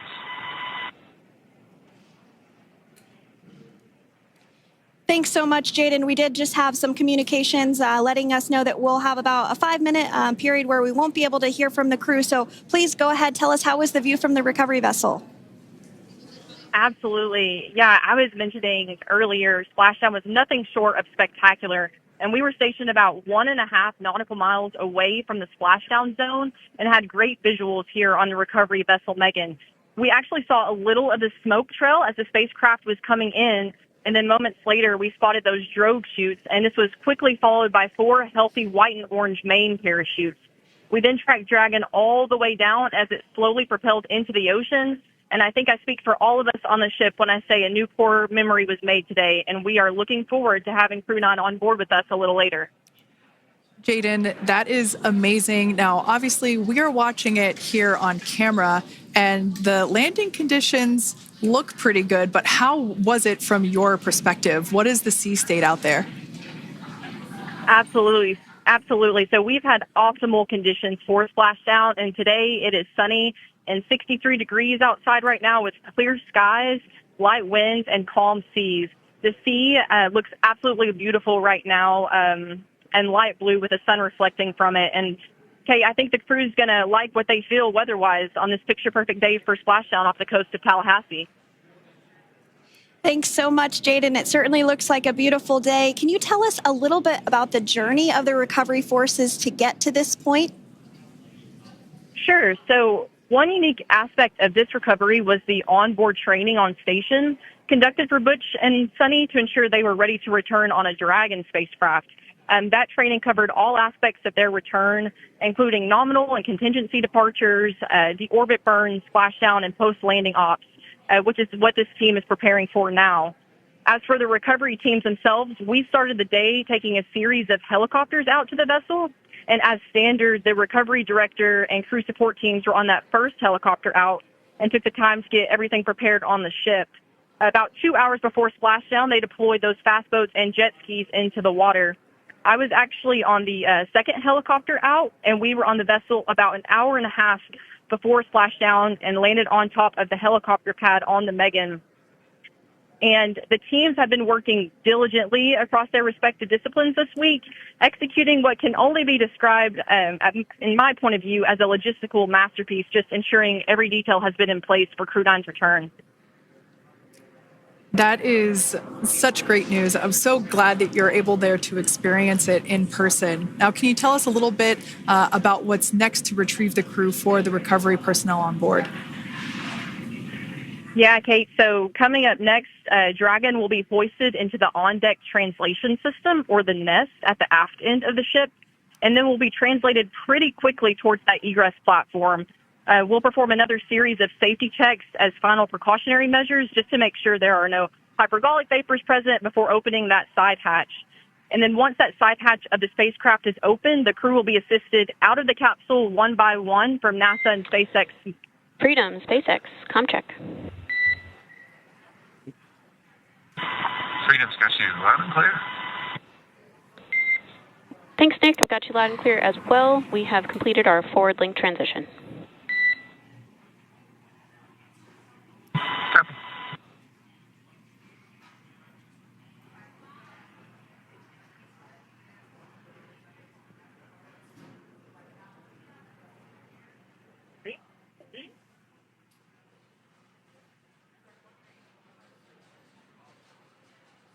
And Jaden, if you did just want to go ahead and let us know what is next to retrieve the crew, we are continuing to get some great views on our screen, but I know you have an even better view yourself.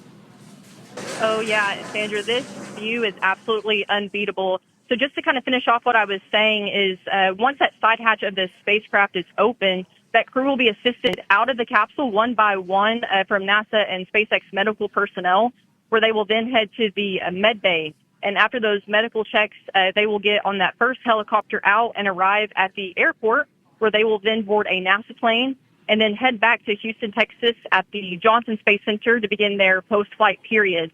And we're eager to see the Crew 9 astronauts back on Earth, and we'll keep you updated on every moment of this process. And with that, I'll toss it back over to you guys in Hawthorne. Thank you so much. That was Jaden Jennings, NASA Public Affairs Officer, who watched Freedom splash down firsthand from the recovery vessel. Megan, thanks so much, Jaden. So we are continuing to get these great views on our screen here of Freedom. As we mentioned, it splashed down at 2:57 p.m. Pacific time off the coast of Tallahassee, Florida. The recovery personnel are continuing to step through procedures to hoist Dragon onto the recovery vessel Megan there, which is now coming into view. You can see just how close Megan is at this point, and that's that helicopter pad that Jaden was just discussing, where the crew will fly off of onto the coast of Florida, and then eventually they'll fly back to Houston. Just underneath that helicopter pad is that translation deck where we will see the nest once it is loaded up with the Dragon spacecraft on board. The nest will be translated to the forward end of the recovery vessel, and that is where our Crew 9 team members will egress from the Dragon spacecraft. Now, here on your screen, we can see dolphins, actually, who want to come and play with Dragon. Now, one of the fast boats there in place, working to assist the recovery team member. It's incredible. I just love these views. We really see them even better in daytime, but just seeing the recovery team work in tandem to step through each step, to step through each operation. Obviously they're getting quick assists from the honorary part of the recovery team, those dolphins in the water there. Now, the recovery team member that is crawling around the Dragon spacecraft. Earlier, we saw a view where it was like a spider monkey pose. We can see that individual now standing in the bucket where the main parachutes were stored while Dragon was on orbit. Obviously, those main parachutes were utilized for splashdown today. They were deployed and cut from the Dragon capsule, and one of the other fast boats of the recovery team working to pull those out of the water. Now, the recovery team member that is there working on top of the Dragon capsule. Earlier, we saw that person performing safety checks. Now we can see some harnessing being placed around the capsule. This harnessing is what will be used to lift the Dragon capsule out of the water and onto the recovery vessel. Wow, we got a cute little pod of dolphins. It wasn't just one or two. I mean, that water just looks beautiful. We had ideal splashdown parameters today. Obviously, wave height, ne'er a concern. The weather is beautiful, as Jaden mentioned, in the 60s, sunny. Looking forward to seeing Crew 9 exit the capsule here shortly once they get hoisted onto the recovery vessel Megan. We can see that recovery vessel slowly but surely closing the distance there between, dolphin cam back again. We can see that the Dragon capsule and the recovery vessel, that distance is closing. Again, this is just one more step as we continue to work recovery operations for Dragon Freedom, and we anticipate the lift of the Dragon capsule to occur here in just a few minutes. Now, once all of the rigging is on the capsule and it's hooked up to the recovery vessel, we will see the hydraulic arm, which is that kind of like bridge-like structure there at the aft end of the recovery vessel. We'll see that articulate backwards, and that's a good sign that we're getting even closer to pulling the capsule out of the water. It will then move forward, and the capsule will be placed inside of what you can see there is basically a basket. We call it the nest, Dragon nest, where that's where the capsule will be placed in order for it to be translated to the forward end of the vessel and for the astronauts to egress. And before that does take place, we'll have potentially views of the rigger go ahead and jump off of the spacecraft there. That typically occurs when the spacecraft is a little bit closer to the recovery vessel, and we usually get a really good view of that particular operation from one of the onboard cameras from the recovery vessel. That is an operation that I have a lot of respect and admiration for, that individual that does that.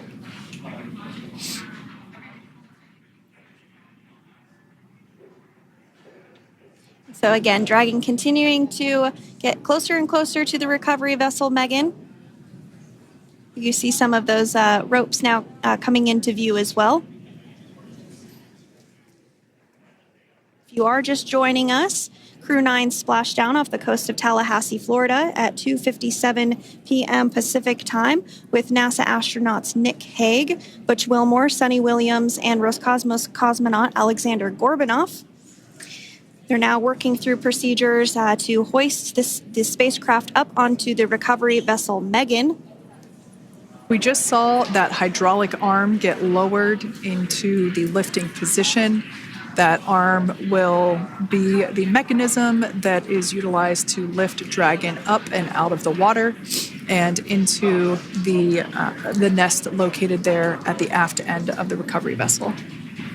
And the recovery vessel being used today is, as we mentioned multiple times, is named Megan, but that's actually after NASA astronaut Megan McArthur, who flew on Crew 2 a couple of years ago.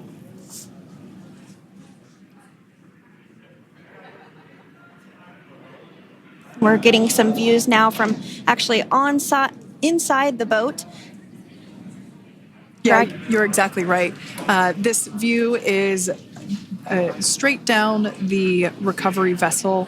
That platform that was closest to the camera, that is the egress platform. Freedom, rigging is almost complete. Approximately 5 minutes until capsule lift. Great news there from SpaceX Core. So about 5 minutes left until we see Dragon Freedom get lifted out of the water. That hydraulic arm, as I said before, is the mechanism that will lift it.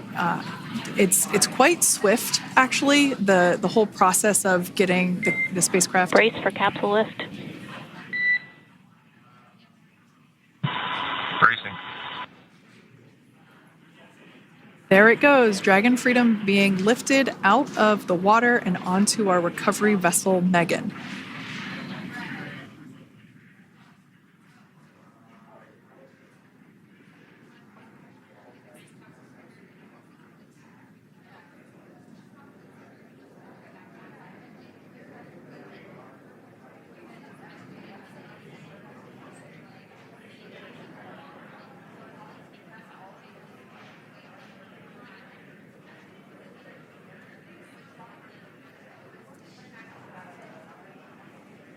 So once securely on... Welcome aboard the recovery vessel. Recovery personnel are completing final checks and stand by for translation to the egress platform. Freedom copies. Great news there, letting us know that Dragon Freedom has been successfully recovered from the water's surface. If you've just joined us, we had an on-time splashdown at 5:57 p.m. Eastern Time, and we can now see that the water recovery operations are continuing to progress. The nest where the Dragon spacecraft is located is going to get moved forward. This will happen after one of the recovery crew members does some checks, and we'll also see some hosing.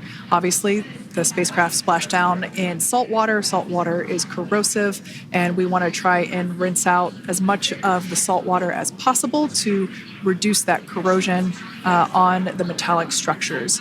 So we can see some guidance there being provided, really steering the spacecraft properly into the Dragon's nest.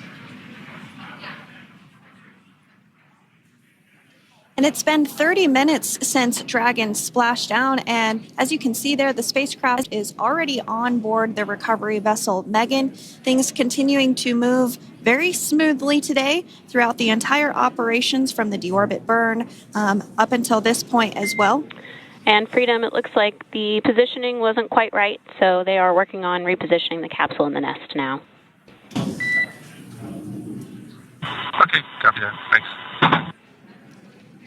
And with that, the team is just going to adjust the Dragon spacecraft a bit so that it's in the right position ahead of translating up a little bit closer ahead of the side hatch. So the team is now going to step through the procedures to ensure that that takes place. While Dragon does fly itself autonomously, it clearly is unable to park itself autonomously. We want to make sure that the Dragon capsule is properly seated there in that nest.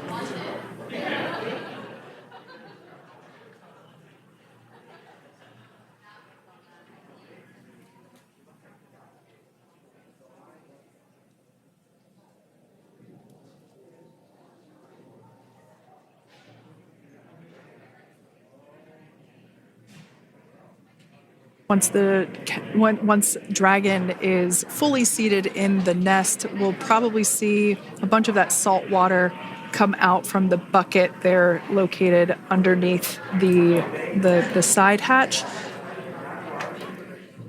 See some salt water splash out. As I mentioned before, one of the recovery team members will begin hosing down the exterior of the spacecraft.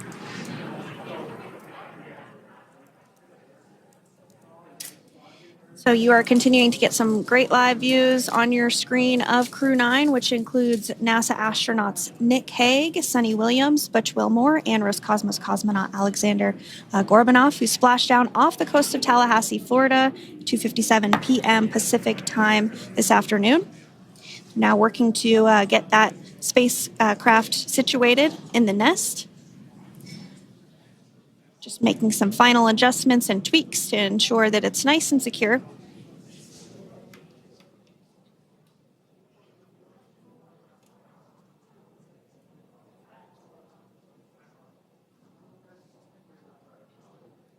Once the spacecraft is seated and secured and oriented correctly in the nest, Dragon will be moved into the hangar located underneath that helipad that we saw earlier from the aerial views during recovery. All right, Freedom, looks like you are settled into the nest now. Team is working through hypergol sweeps. Copy all.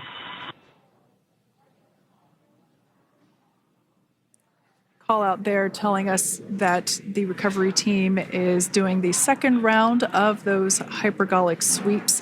This helps ensure that everyone, all the recovery team members that are located basically right where this camera is located on, towards the forward end of the recovery vessel, that they will all be safe once the spacecraft is translated forward.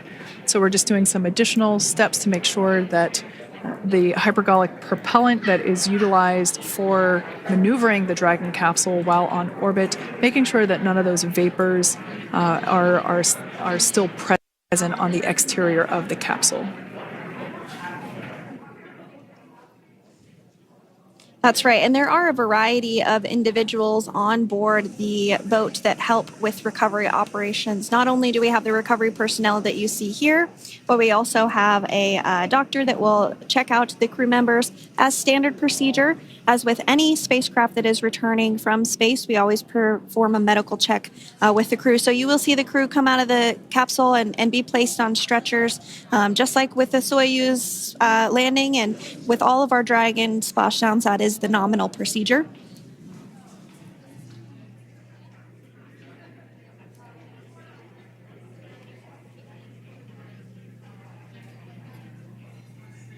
We'll stand by to see Dragon Freedom translate or scooch up a little bit closer to the camera angle that we're seeing right here.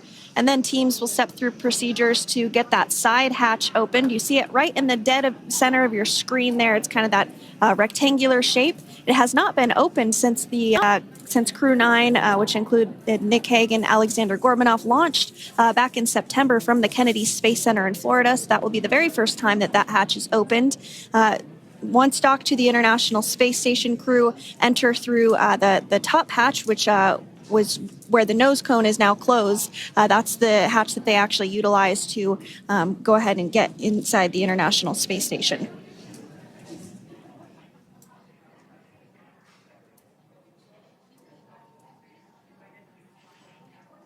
So as we get a little closer to that hatch opening procedure, you might start to see more individuals come into frame for some of that support. The ship has a maximum capacity of a little over 40 people on board, and it takes a variety of different roles, as we've discussed, to support. Also on board is the chief of the astronaut office for NASA, that's Joe Acaba.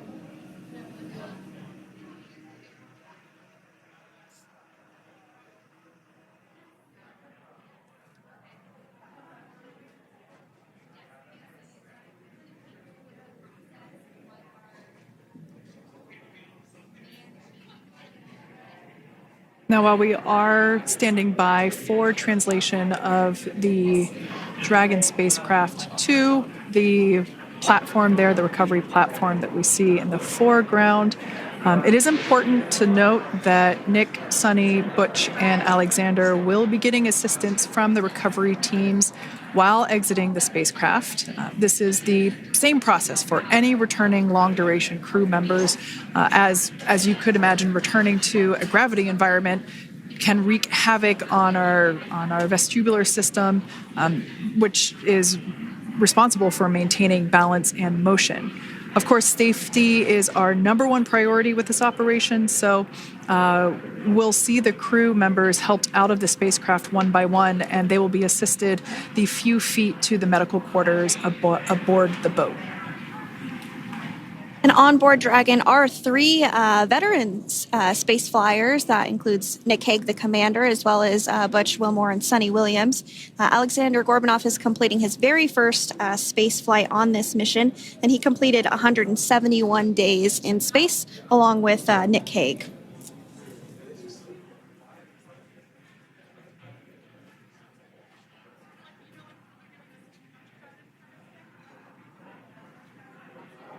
For those of you that have just recently joined us, well, I would encourage you to hit that rewind button and go back a few minutes. It was a beautiful splashdown of Dragon Freedom with the Crew 9 cohort on board. They had an on-time splashdown at 5:57 p.m. Eastern Time, 2:57 p.m. Pacific Time. We can see that the spacecraft... Freedom translation is in progress. Copy, and seal it. We can see that spacecraft was successfully recovered from the ocean surface and is now being washed with fresh water, as obviously they splashed down in salt water. So we're trying to rinse off as much of that salt water as possible. And we can see the spacecraft continuing to move closer and closer to that recovery deck. Freedom, the crew is working on side hatch opening now. expect hatch open in about 2 minutes. Okay, copy that.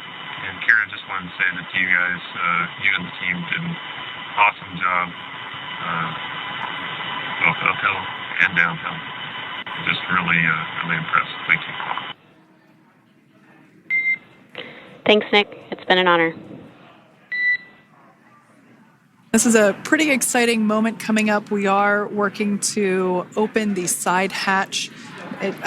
One thing that may not be obvious from, just looking at the spacecraft here is that this side hatch that we're about to open, the last time it was open was when this spacecraft was at the launch pad. This side hatch is what is used for initial capsule ingress and final capsule egress, but all comings and goings from the spacecraft while it is on board the space station are from the forward hatch, which is located at the top of the spacecraft under that nose cone. So this is a pretty exciting moment because it will be the crew's first breath of fresh air since boarding their ships at the start of their journeys last year. And the very first person that will have the opportunity to say hello to the crew once that hatch is open is a SpaceX medical recovery personnel representative. Then we'll see procedures take place to remove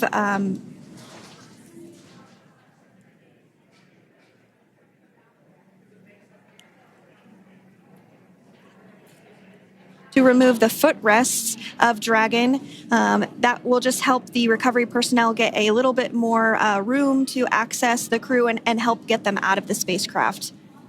Yeah, you're absolutely right. Safety is, once again, top priority here, and removing those footrests from all 4 seats will be helpful as a SpaceX recovery team member will actually go into the capsule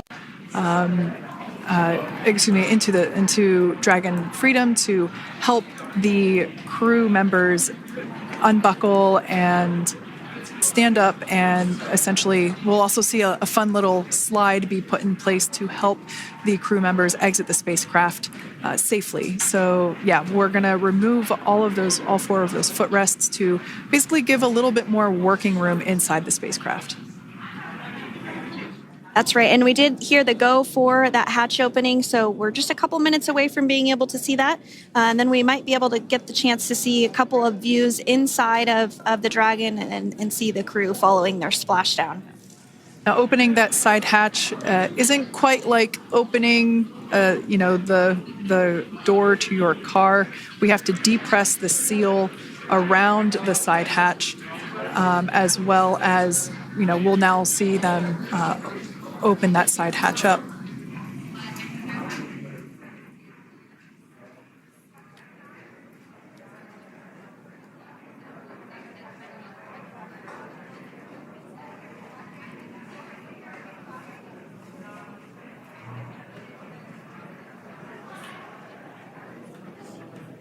And there you have it. The side hatch is open for the first time since September.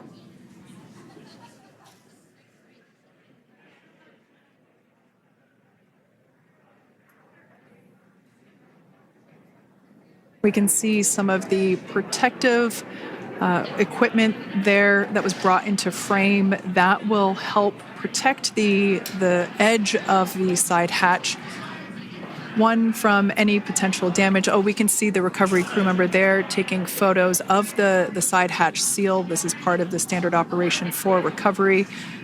These photos will get saved into our procedure. We'll then install that protective frame around the side hatch. This helps to ensure that the side hatch itself, the edges of it incur no damage while crew members are coming out from the spacecraft.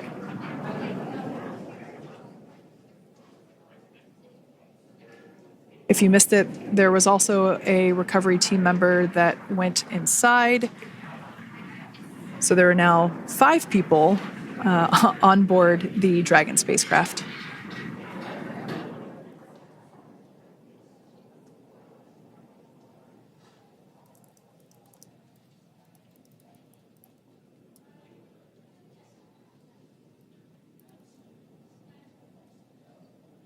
And if you are just joining us, it has not yet even been an hour since Crew 9 splashed down off the coast of Tallahassee, Florida at 2:57 p.m.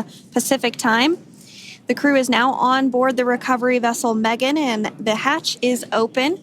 The next major milestone that we'll see is when the crew will actually egress or exit the spacecraft. But before that, they'll continue to, the recovery personnel rather, will continue to install that protective area around the hatch and then remove the footrests. So we're a couple minutes away from seeing the crew egress, but not too long away.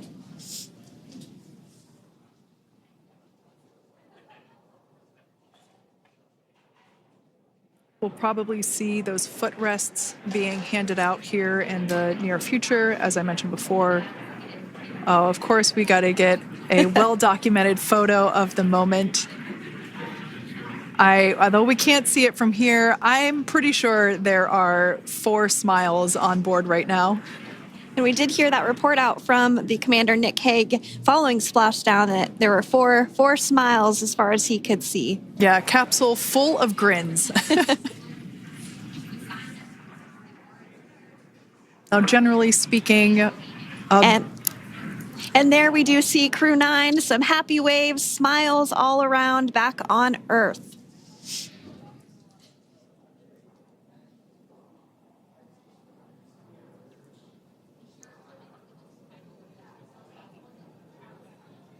Generally speaking, we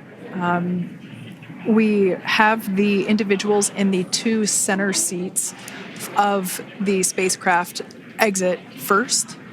You might hear us refer to this as the exit process as egress. It's just another term for exiting the spacecraft. Generally speaking, we most of the time have the 2 center seats egress first, as it makes moving around inside the capsule a little bit easier.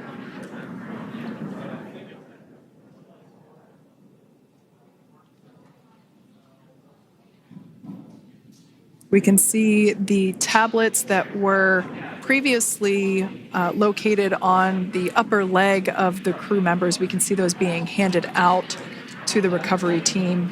Those were taken off prior to the entry phase, to spacecraft reentry. Those had to be stored and secured prior to dynamic operations.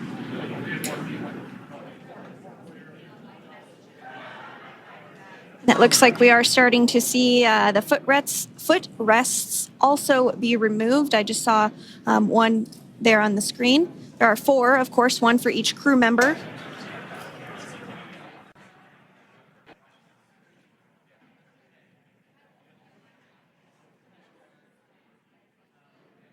Those footrests are made out of carbon fiber and are actually sized appropriately for each crew member, as everybody has different measurements and different leg lengths. Same goes for the armrests and the bucket length of each seat. We size those appropriately for the crew members and to ensure their comfort and safety. I believe we just saw the little ramp that is used to help slide the crew members out from inside the spacecraft. And once the crew does exit Dragon Freedom, they will be placed on to a stretcher to go to a medical bay for medical checkouts. This is standard procedure for all Dragon spacecraft flights that Splashdown crewed, as well as for our Soyuz spacecraft that land in Kazakhstan.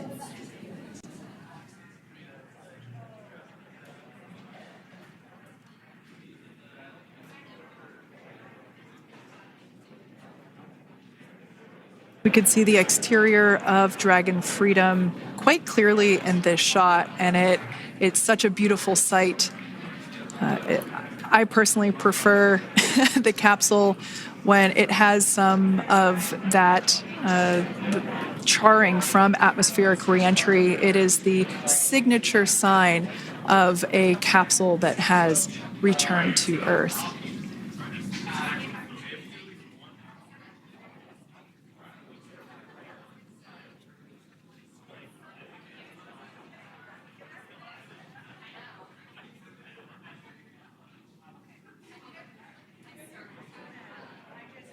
Continuing to stand by for our first crew member to egress or exit Crew Dragon Freedom following their splashdown at 2:57 p.m. Pacific time. Dragon undocked from the International Space Station at 10:05 p.m. Pacific just yesterday, so it was about 17 hours of phasing.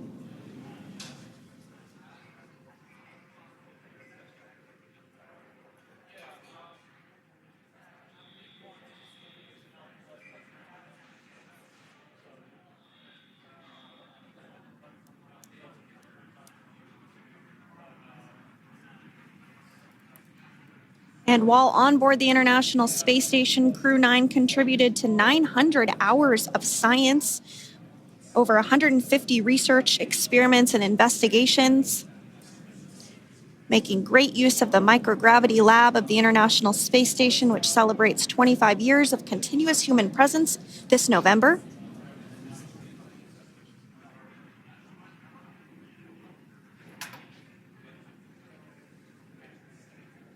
Looks like we're about to get our first crew member here upon egress of the Dragon spacecraft.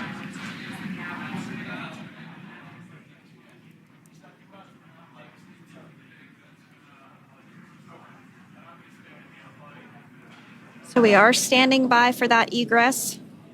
Outside of Dragon, you do see one of those stretchers. This is the expected procedure as the crew will be taken to medical facilities following their exit from Dragon.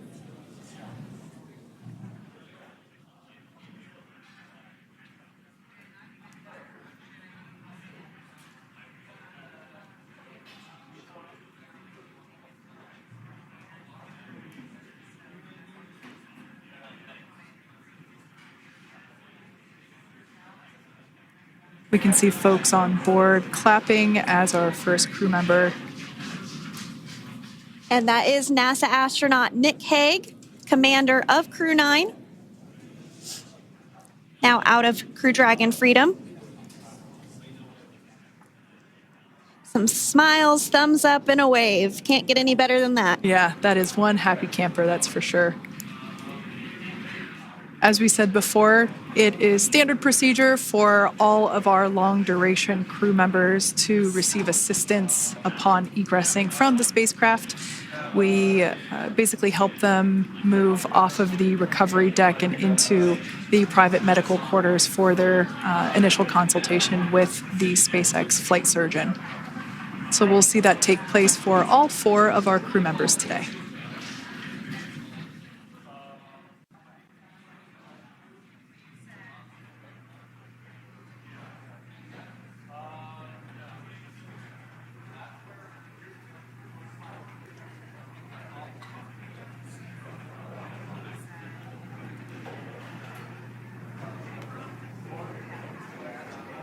And we are standing by for the next crew member to exit Freedom.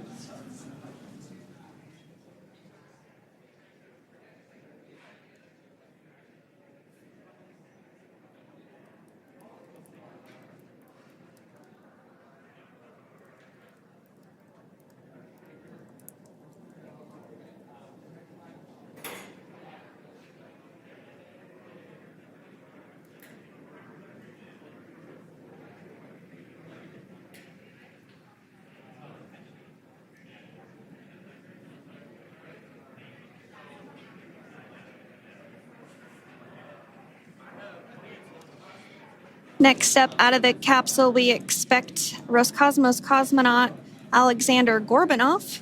His first space flight. Spent 171 days in space alongside NASA astronaut Nick Hague. Looks like we're getting some cheers and clapping on board as Aleksandr is slid down the little ramp and placed into the mobility aid. Once again, big smile.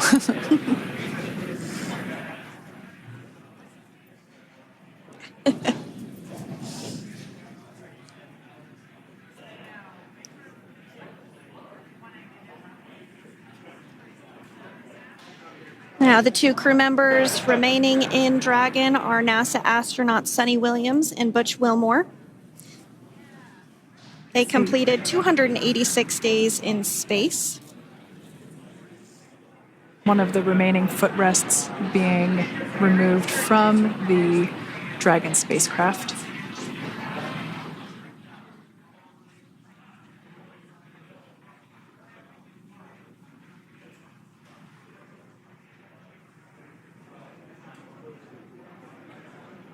As I said before, we generally try to have the crew members that are located in the two center seats aboard Dragon, and we like to have them egress first if possible, as it creates a little bit more movable working room inside the spacecraft. There is a recovery crew member inside that is helping all of our Crew 9 crew egress or exit from the spacecraft.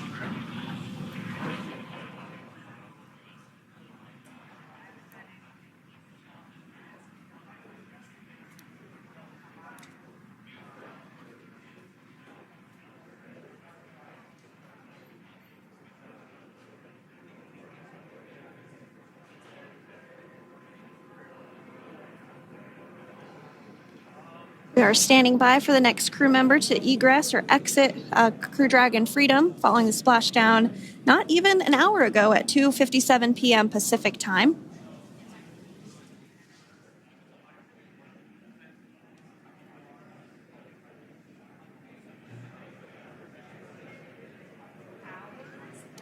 Really have the recovery operations down pretty quick at this point. Yeah, it's pretty incredible to think that, just 5 years ago when we were doing the initial demonstration missions of the Dragon for Crew Dragon, that now we're under about 30 minutes for, to retrieve the spacecraft from the water, and just several minutes here while it's been on board and to get everyone, really to get that side hatch open.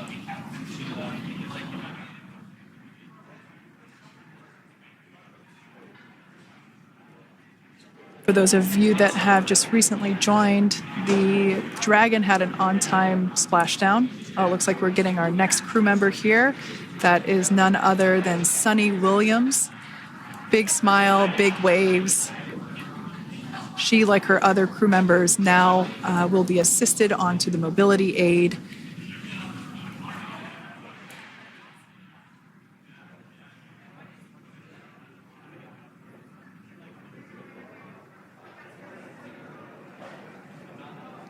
There we have it, some waves, some thumbs up, and some smiles.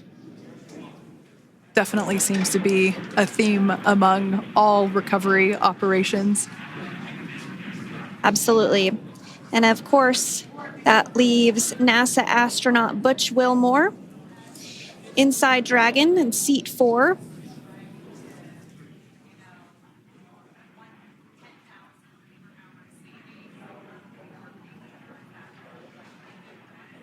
We're getting some views of him now as he egresses or exits the spacecraft.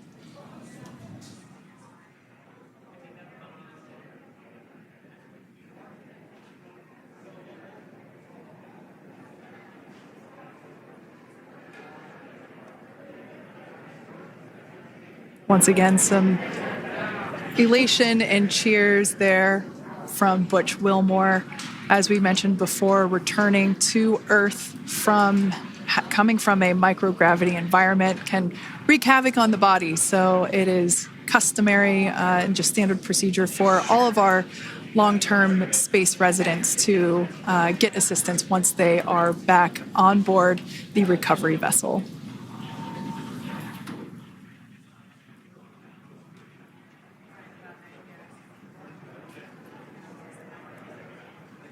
Well, now that Nick, Butch, Suni, and Aleksandr are safely back home on Earth and getting checked out by the NASA medical team, we're going to wrap up our live coverage of their return.